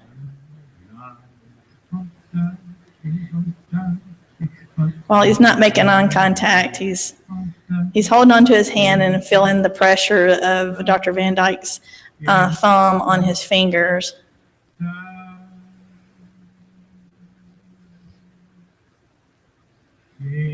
While Dr. Van Dyke is singing to him.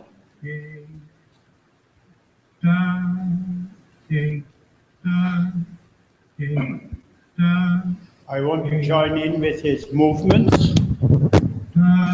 You see, is making.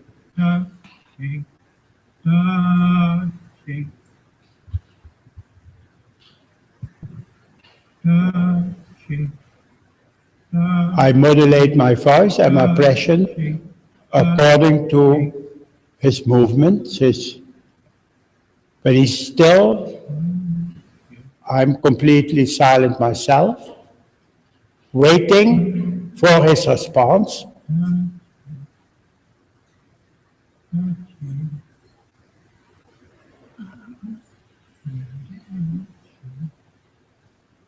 Yes. And then he starts squeezing my hands as a form of interaction.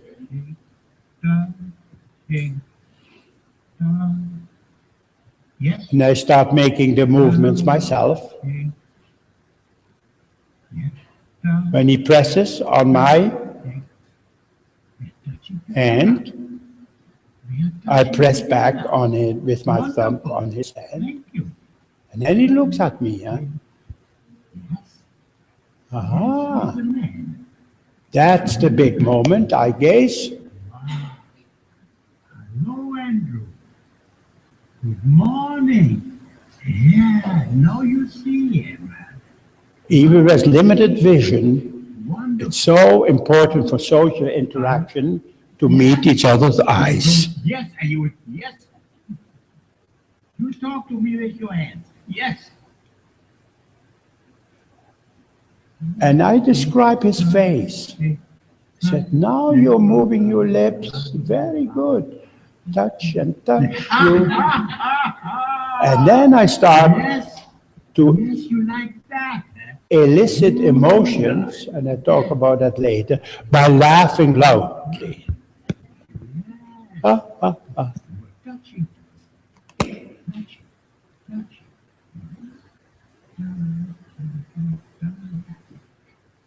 You can look in my face.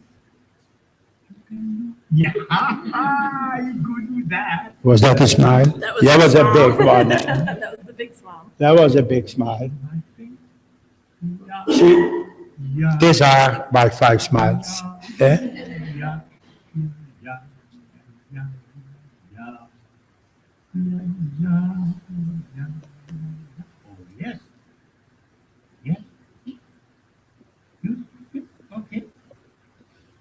Okay. Yep. Yep. I will explain later during the day why this joining in is neurologically so important. Yes. You're squeezing my hand. Squeezing my I hand. squeeze his hand now, Squeeze and squeeze. and you notice that I'm all the time talking Squeeze. because my intonation Can you watch my face again? is so important for the emotional brain, not to threat him, but to invite him to approach me, to share our emotions. And the rhythm is crucial in that. Repeating and rhythm.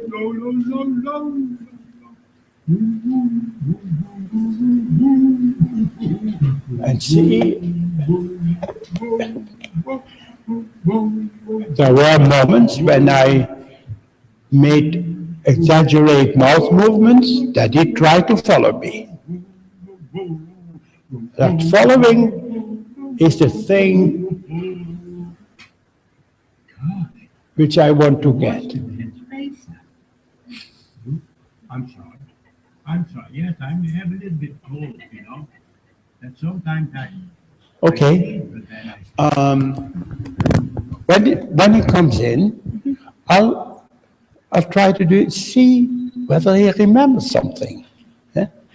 But you have seen how careful I am before approaching a person like Andrew, whether they are babies or grown-ups or people with other brain issues.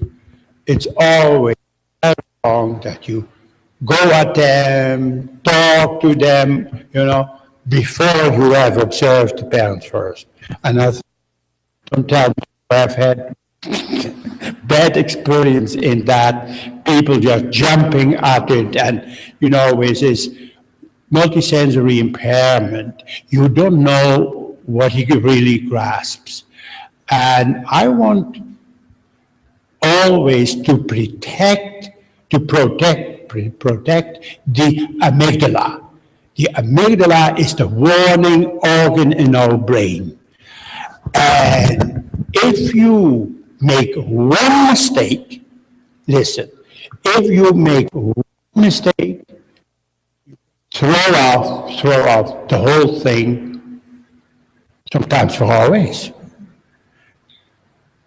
You might have experienced that one good feeling person did the wrong thing at the wrong time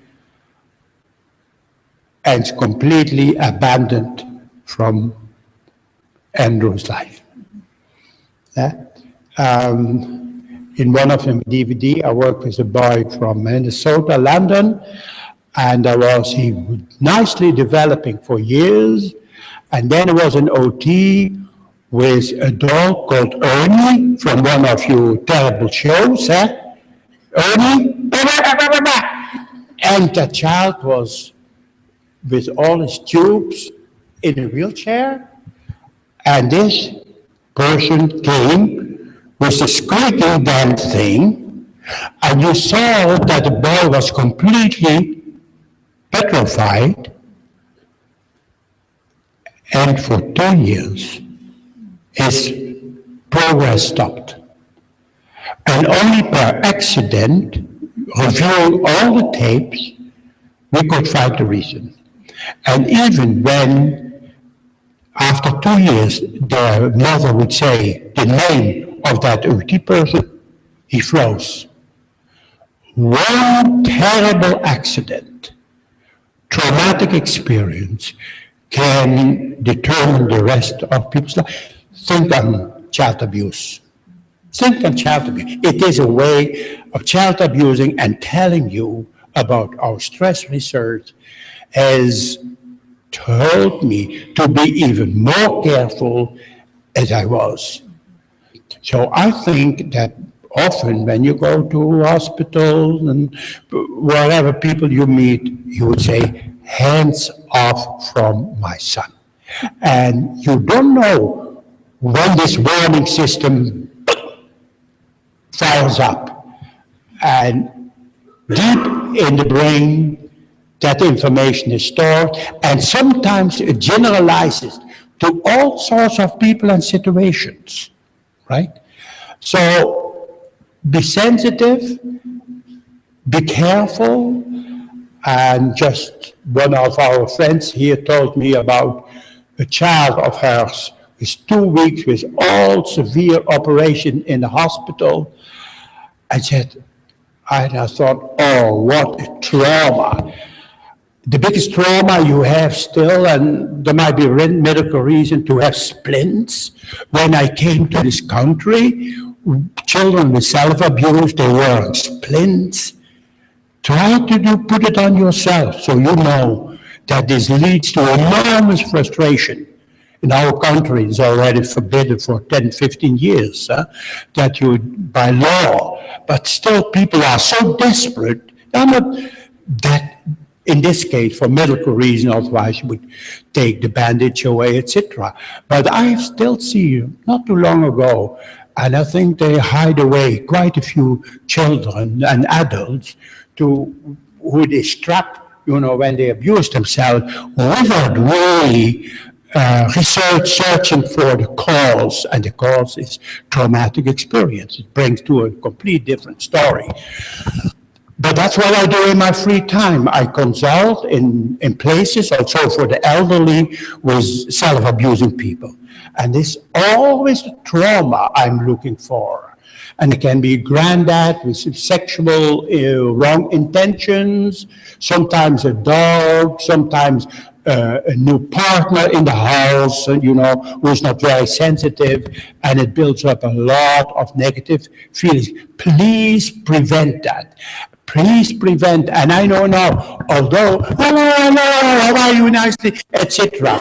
It might sound friendly, but one breath, one touch can cause a lot of damage. There is our friend, and I know you like, and I said to the mother, I wonder whether he remembers me. That would be nice, wouldn't it? So if that's okay with you, I'm going to greet him. And I always ask the parents, what do you think?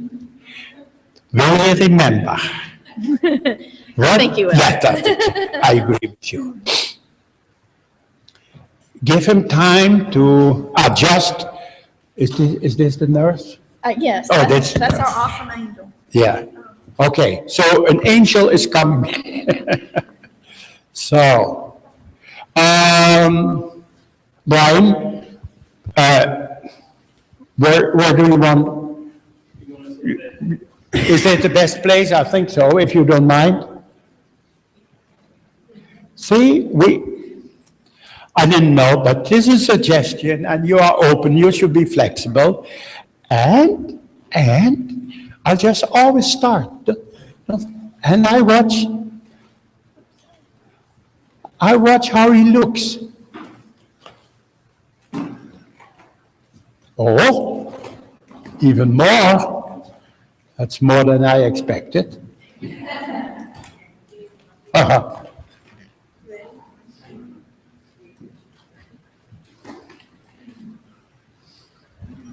Okay, well, all right.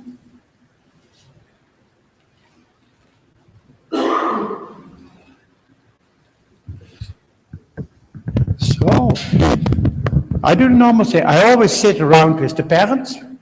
Yep. Both parents there. And see how they greet.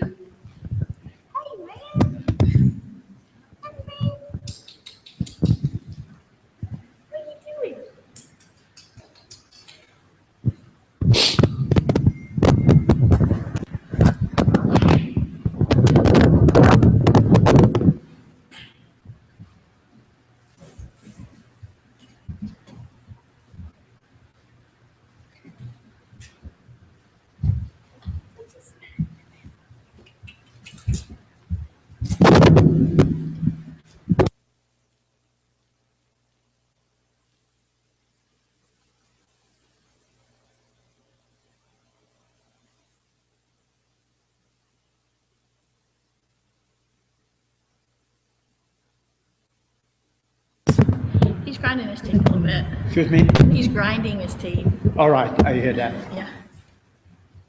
That means a little bit stress.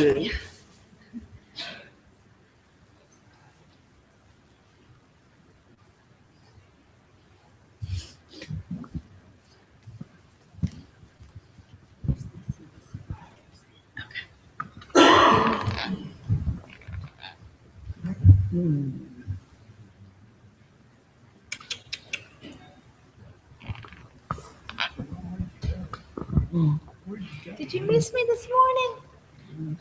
Yeah. Is this nervous or happiness?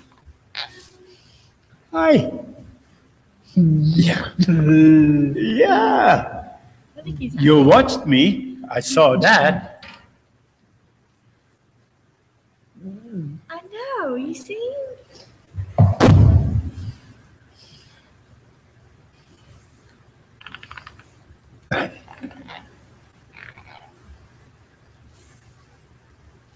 How do you interpret his feelings now? I think he's happy. I think so too. he's eh? happy. He's happy, yeah? I think he's happy. He's still grinding a little bit, but no, in general, a little bit. Yes. Remember the man. Wow. Yes. And he looked back. Wow, I've seen you before. See if he comes back. So I'll wait as long as he gives me a spontaneous look, but he knows that I'm here now. Oh, yes. Hi, Brian. Andrew. Okay. Yes. You're reaching out your hand. You see, every movement I make, I respond to. You are reaching out your hand to the man. You are reaching out your hand. Don't forget that the child had almost normal language. Huh? You are reaching out. Yes, sir, here we are. Look at this. He's touching my hand. He's touching my hand. Yes, sir. That was good. Wow, he was touching, yeah. And you're happy. We all can see that. We all can see that. And you're touching your mother's hand. Ya la la la la la, la la la la la la lo. Andrew, touching mother's hand. Contra, la la la la la la la. Contra, la la la la la la la. La la la la la la la la la la la. He was reaching out, so I keep bumping in the language. Huh? You are reaching out and you're touching my hand, and you're touching your mom's hand. That makes me very happy. Yeah, you too. I can see it. It makes you very, very happy. It makes you, yes, sir. You was watching my face. You were watching my face.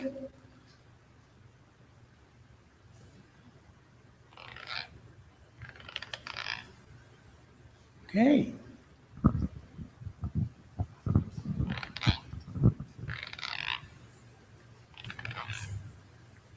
Andrew, good boy. Andrew, yes. Andrew, good boy, yes.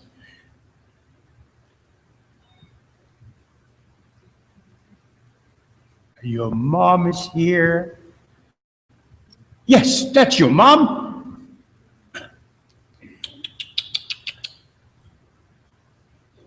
Yes, you look to him and can you move a little bit so he can see you easily? We did not get that yesterday. And your dad is talking to you now. Hey, big boy. Hey, Andrew. What are you doing? Huh? Hey. Hey.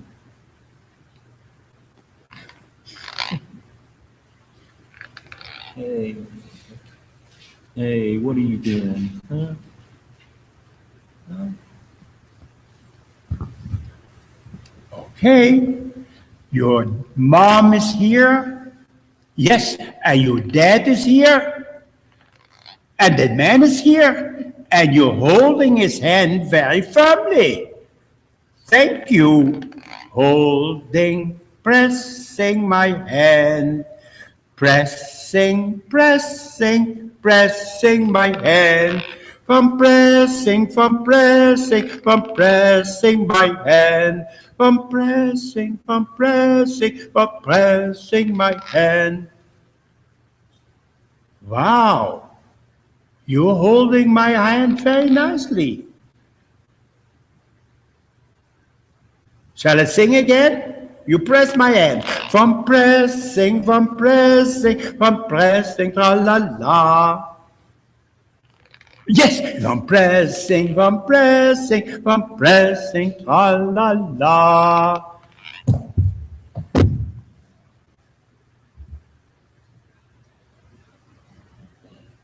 Yes, your dad? And your mom? Your mom is here too? Dad and mom are here. And your dad is holding your hand. And you're holding my fingers. Holding my fingers. Holding my fingers. Holding, ho. Holding, ho. Holding, holding, holding. Holding, holding, holding. Holding, do. Holding my fingers. Holding my. That's you, Dad. Holding my fingers. Holding. Yes, you press on it. Very good. Thank you for press. Oh, again. Again. Wow. Mom, you see that? He's pressing. Oh, he's pressing. Oh, he's pressing hard. Wow. Oh, Joe, again. Again. Wow. He can press my fingers. Again and again. You again. Ooh, he's strong, man. He's strong, man, pressing the fingers of. Wow. Oh, again. Ay, ay, ay, ay, ay, ay, ay. So, all the time pressing on my fingers. Yes, you hold on. You hold on. What about another song? Yes. Yes, yes, yes, yes, yes, yes, yes. Okay. My hand is on your knee. My hand is on your knee. Very good. You didn't like that song, did you? No, that was too low. Now, I will ask him to put his hand back. What do you think? Andrew, will you give me your hand, please? Will you give me your hand? Yes? Put your hand in mine. Yes, yes, yes, yes. Very good. Will you give? Yes. Yes. Will you give me your hand? Will you give me your hand? All right. No? You don't want it. That's okay. That's okay. Here's my hand. He's frowning. Wow.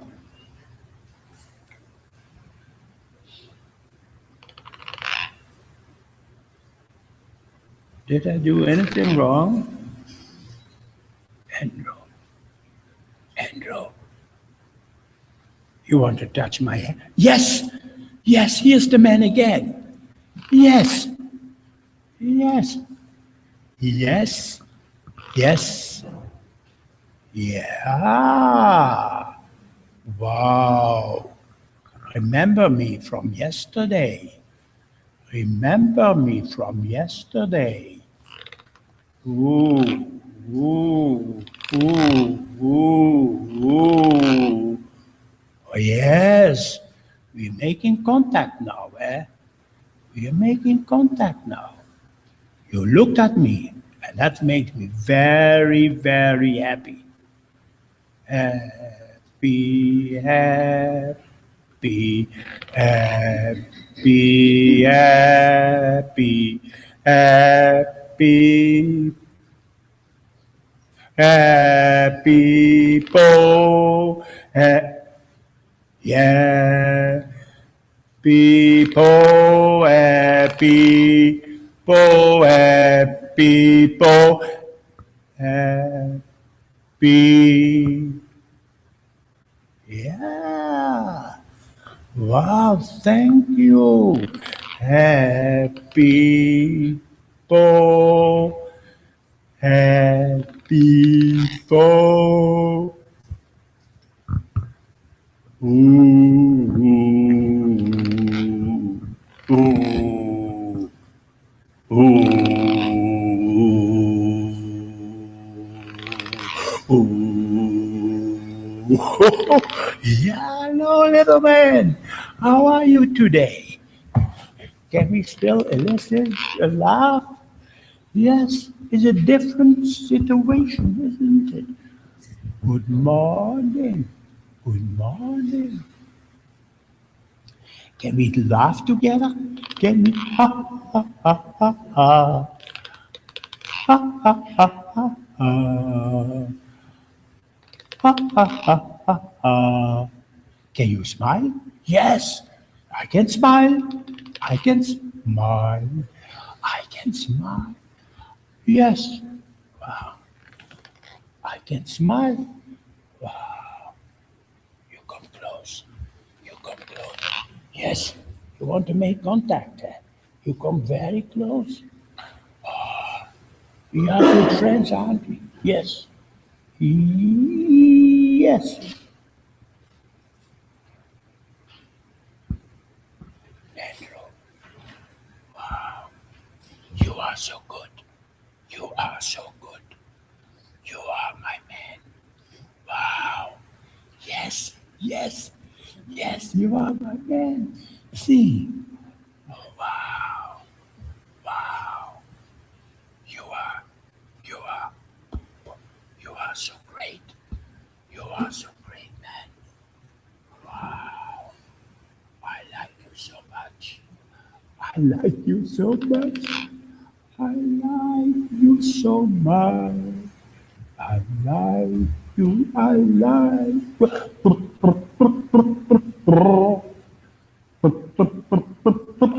Yes, that's what I did. That.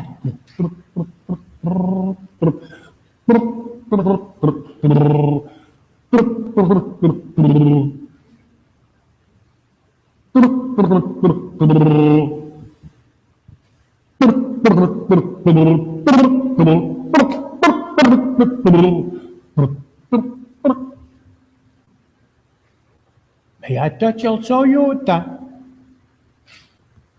Right. I'm touching you. Lips. Touch. Touch. Touch. Touch. Touch. Touch. Touching the lips. Touching the lips. Touching the lips. Touching the lips. Touching the lips.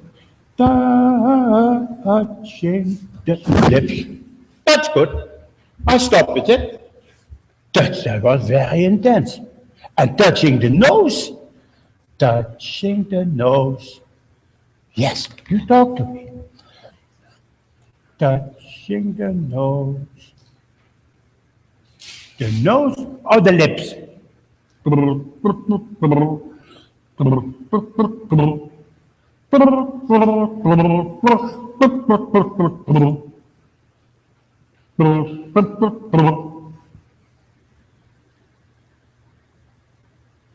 Yes, yes.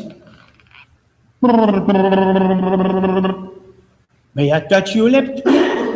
See? Yeah.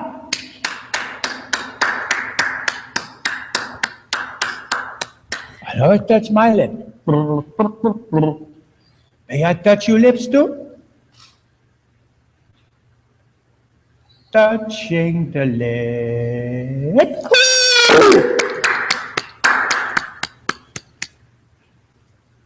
Wonderful, Andrew. Wow. And you looked at me, and you allowed me to touch your lips, and you looked at me for a long time. Yes, yes. And you lift your eyebrows. Wow. And you open your eyes for me. You open, yes, sir, open your eyes. You open your eyes. You open your eyes. Which is very good. Yes, yes, yes, Andrew. Yes, yes. And your mom is still here. Hi, Mom.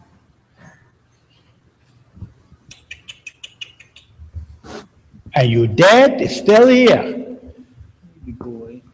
Hey, hey. He's good, isn't he? He's really good. You did so good, Andrew. Yeah, good. Stop grinding his teeth. Still There is. it's going. I'm sorry.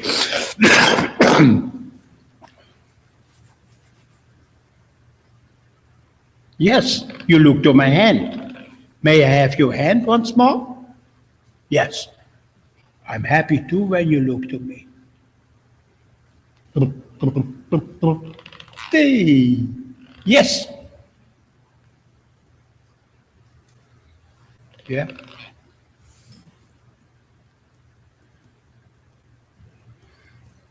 I will. Yes. I will reestablish contact. He's fidgeting. Yes.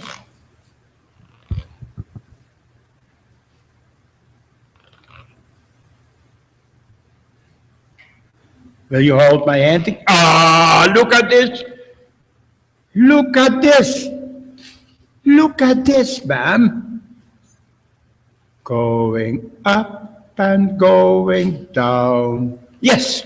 Going up and going down. Yes. Going up and down and yes, up and down, up, down, up, down, up, yes, and down.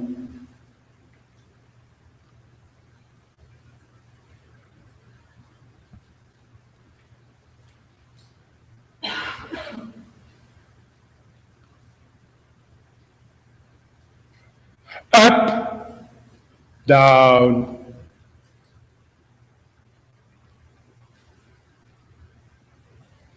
yes, you're doing very nicely. And you press on my fingers. I press, and now I press your hand. And now I'll take out of the blue. I ask you. Andrew, will you look to your mom? Will you look to your mom? Will you look to your mom? Where's mom? Look to your mom. Look to your mom. Yes, yes. Let's see if he follows my pointing. Ah, hello, ma'am. See if I can guide his gaze. Yes, you. Ah, okay. You.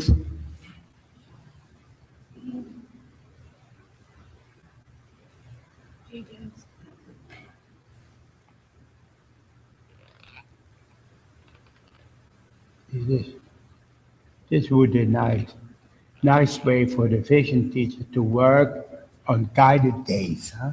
I think follows my finger, yeah. Perhaps I think the right side is better than the left. Don't you think so? Yes.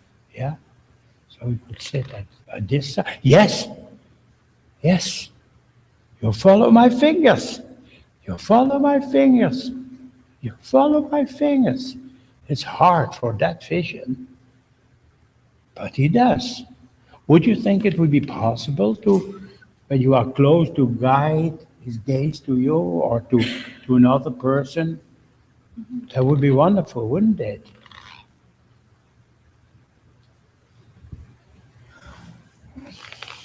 He wants to relax now.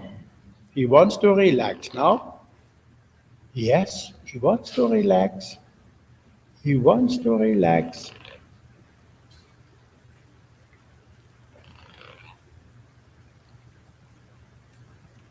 He uses his juice cup for relaxing. Yeah. His what? A juice cup. Yes. Is the nurse here? Charlene, do we have his juice cup?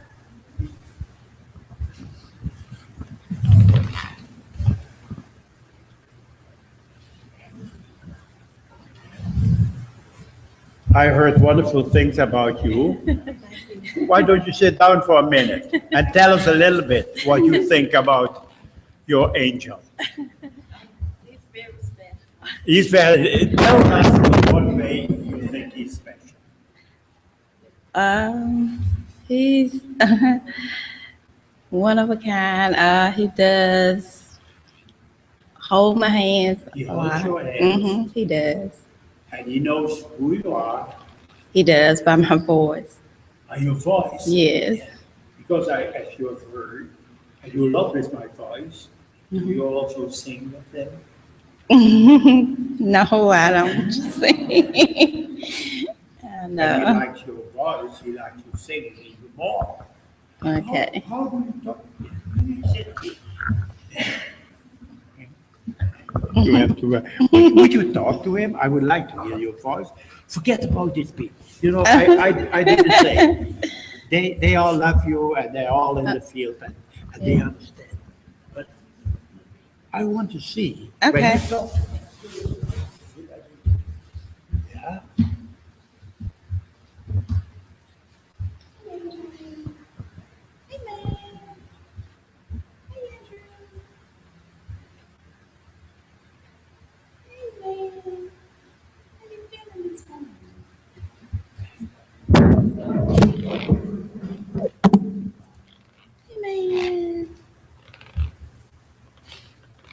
Good morning.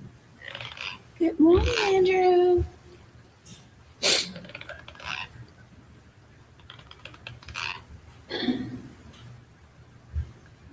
Hey, man.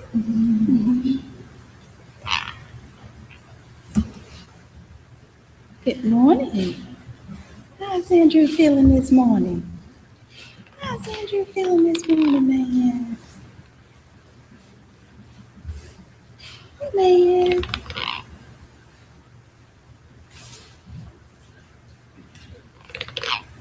Good morning.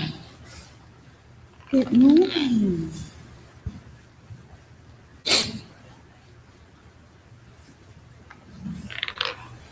Hey, Andrew.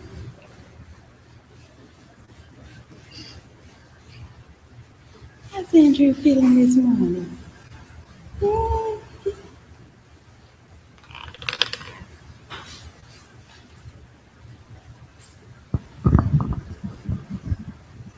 Hey, man.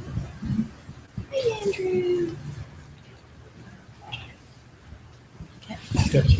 Does he watch your face sometimes when you are interacting with him like that? He does. Yeah, and when you smile and laugh, so did with that, yeah. I can He see that. does. He Yeah. does that.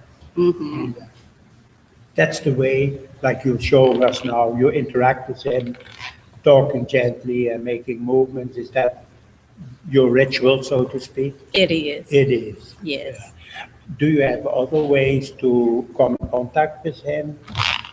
You talk to him, you make movements, and that's the way you interact with him. I do. Have you other ways to play with him?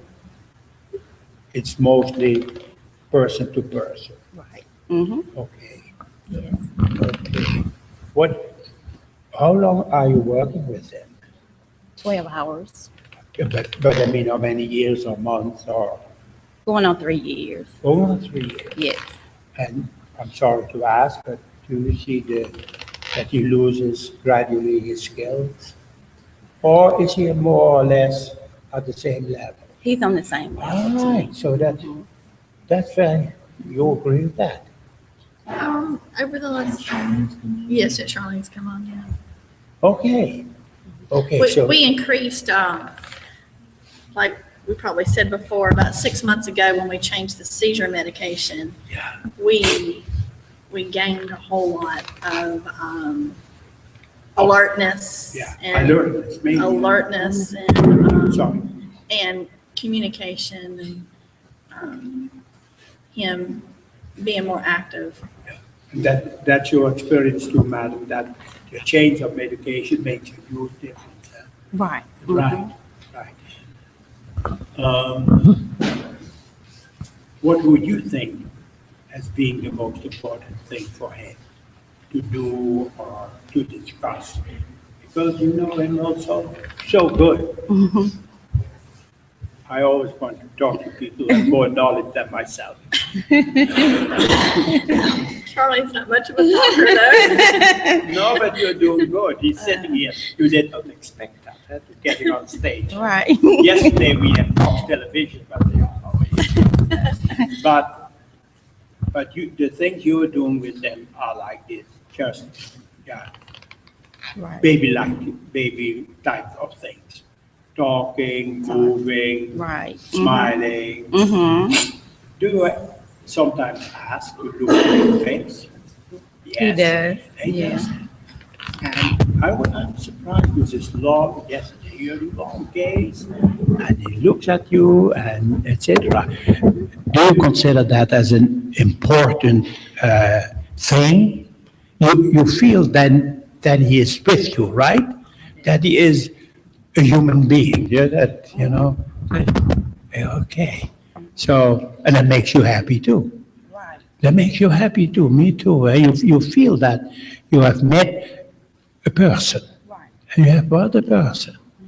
So, but I'm glad to hear that we did not discuss that yesterday, but that you all agreed that he is at pretty much the same level for quite some time, huh? For quite some time. Right. Okay. I watch what you are doing.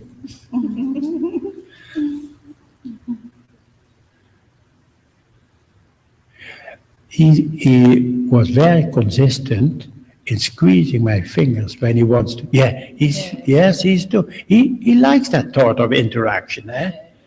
Yeah, because one of the questions you said to me yesterday, but the mother asked, how can we communicate? And I changed a little bit. How can we interact? But that's this way you are doing with him to make contact and singing and watching your face, which is important.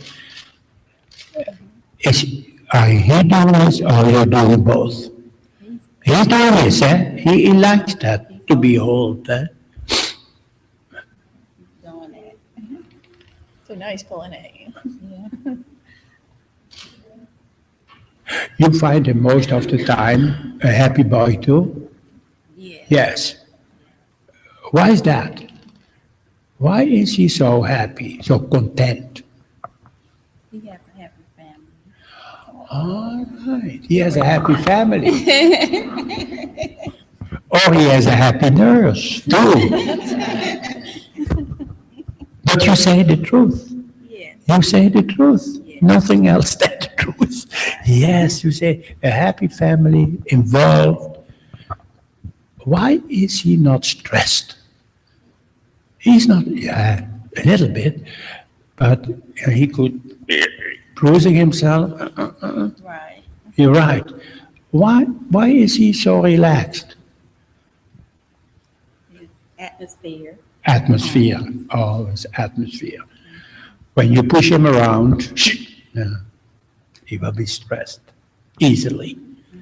But you have found, if I may say so, the right balance. But one day is not the other day. Are there moments you can remember that he was stressed? That something very peculiar happened in the house, you know, we cannot control life completely, can we? Do you remember that there was a bad days, that he was upset, or is he always like this?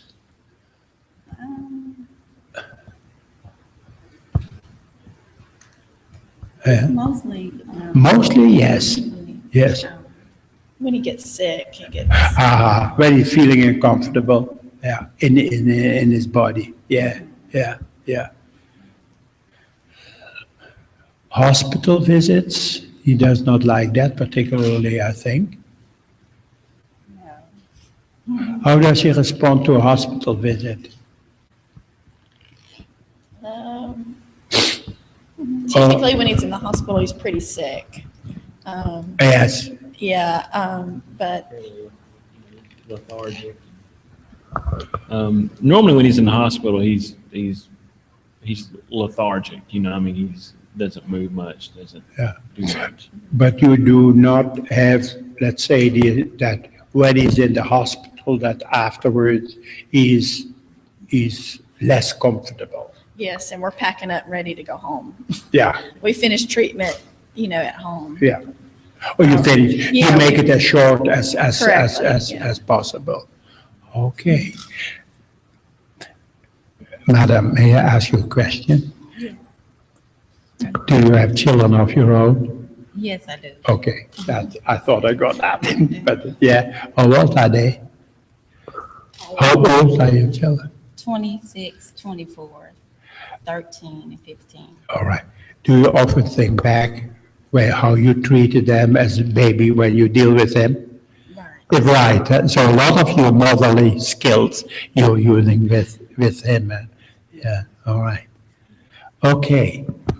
Are there any questions from the audience on the mother and what's your name again? Charlene. Charlene, the nurse. Any questions of the team? What did you see in comparison with yesterday? May I ask one? You are here with that teacher.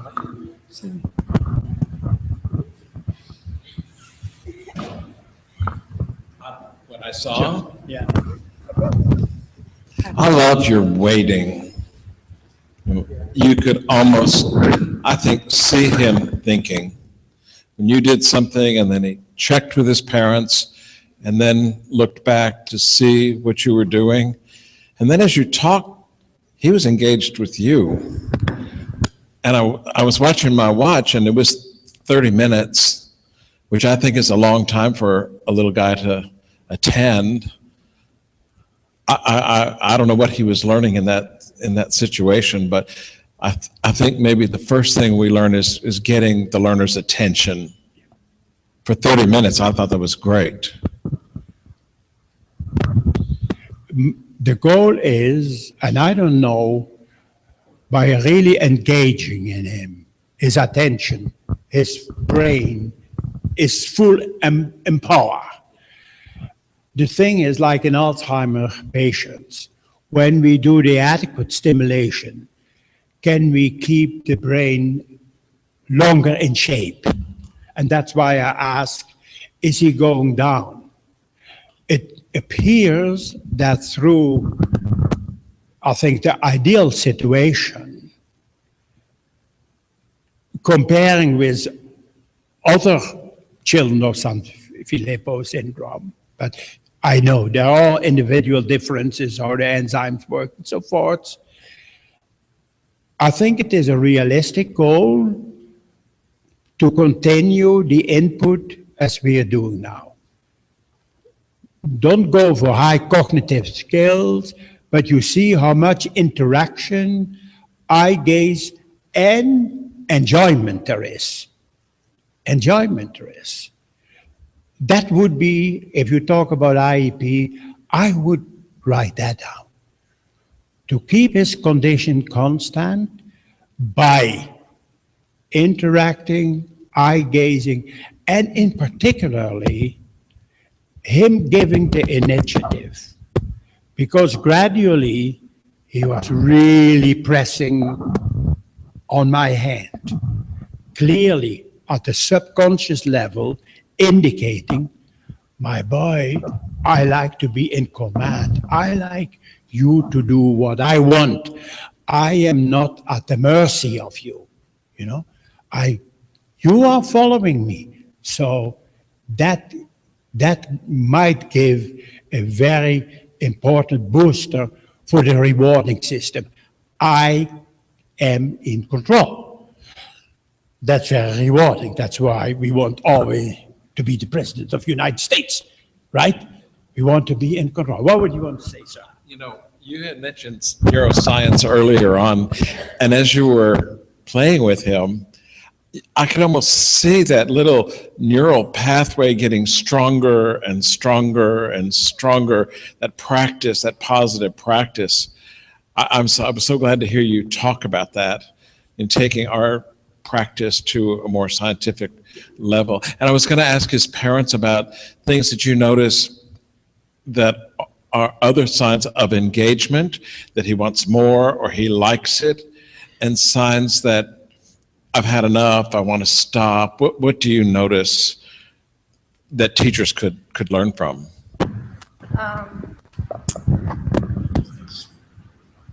I would say, I guess, you know, he pushes away. That's probably one of the biggest things. And he also will reach out. He likes to engage with your face a lot. I used to say when he grew up he would want to be a dentist because he's really fascinated with the mouth. And so those are probably the two things that I think. Do you have anything else to add? Whenever he wants, you were saying if he wants something, how do we know? Because he can't verbalize it, of course, but you know, he will stare, focus on it a lot. You know, he'll look at it like his juice cup. If it were sitting up here in this chair and he wanted it, he would probably stare at it, and then he would stare at it long enough, he would even lean forward, you know. And even though he's not asking for it, and even though he's not reaching for it, he's kind of getting closer. And so I know that sounds simple, like everybody does that, but for some reason, sometimes we miss that, you know. We just think he's jerking or reacting, but if you watch him, he's really getting closer. So, and then the opposite's true. If he doesn't want you, he will start getting away, you know. That's his main approach and withdrawal are the basic things. And then it's very important to respond to that. When at a certain moment he didn't want to touch my hand, then you have to decide and tell him, I understand that you no longer want to continue. And I literally push back my chair.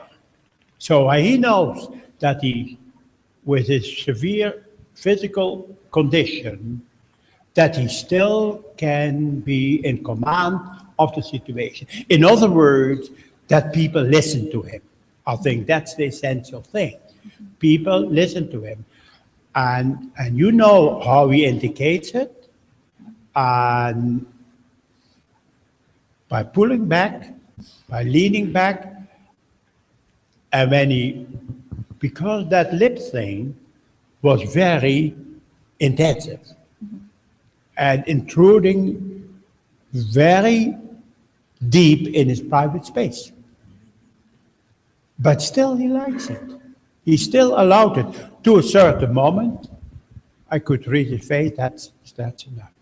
But showing yourself what you're doing is really interesting. So we discussed that yesterday too, and perhaps a little tape will help us to show still things, how they are done. Okay, we have that on the tape, right? the thing with the bottles. Yep, okay. Any questions? Any questions? How to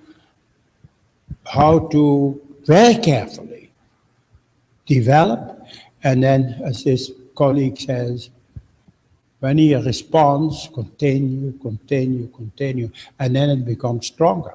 And I agree, if we had brain readings of that, we will see that the brain makes more and more connection. I know that we are fighting a losing battle, but we'll never give up. We never give up on that. You're tapping on my hand? Mm-hmm. Yeah, she wants to live. Yeah, shall we have, before we continue, a break? It's actually time for the lunch break too. He never gets tired, y'all. A lunch, how you spell it? Okay, that would be a nice time to break up and do a little bit of him afterwards, you know, and then we go to more or less structured assessment of Iris and following a little bit the book. And if you will, let me just make one quick logistical announcement. For those of us here on site, please don't park after lunch in the back section where the buses park, the yellow spots, and the two last parking spaces. We've got children loading the buses this afternoon after lunch. And then also remember, after lunch, you will go to the second segment on YouTube for those of you who are streaming. And everyone, please submit your evaluation forms at the end after lunch this evening. I may not have a chance to announce that again at the end of the workshop. And when you submit your evaluation form, you will receive a certificate of attendance, regardless of whether you're streaming, participating via streaming, or on site today. And we'll adjourn back at approximately 1:15 Central Standard Time. Yep.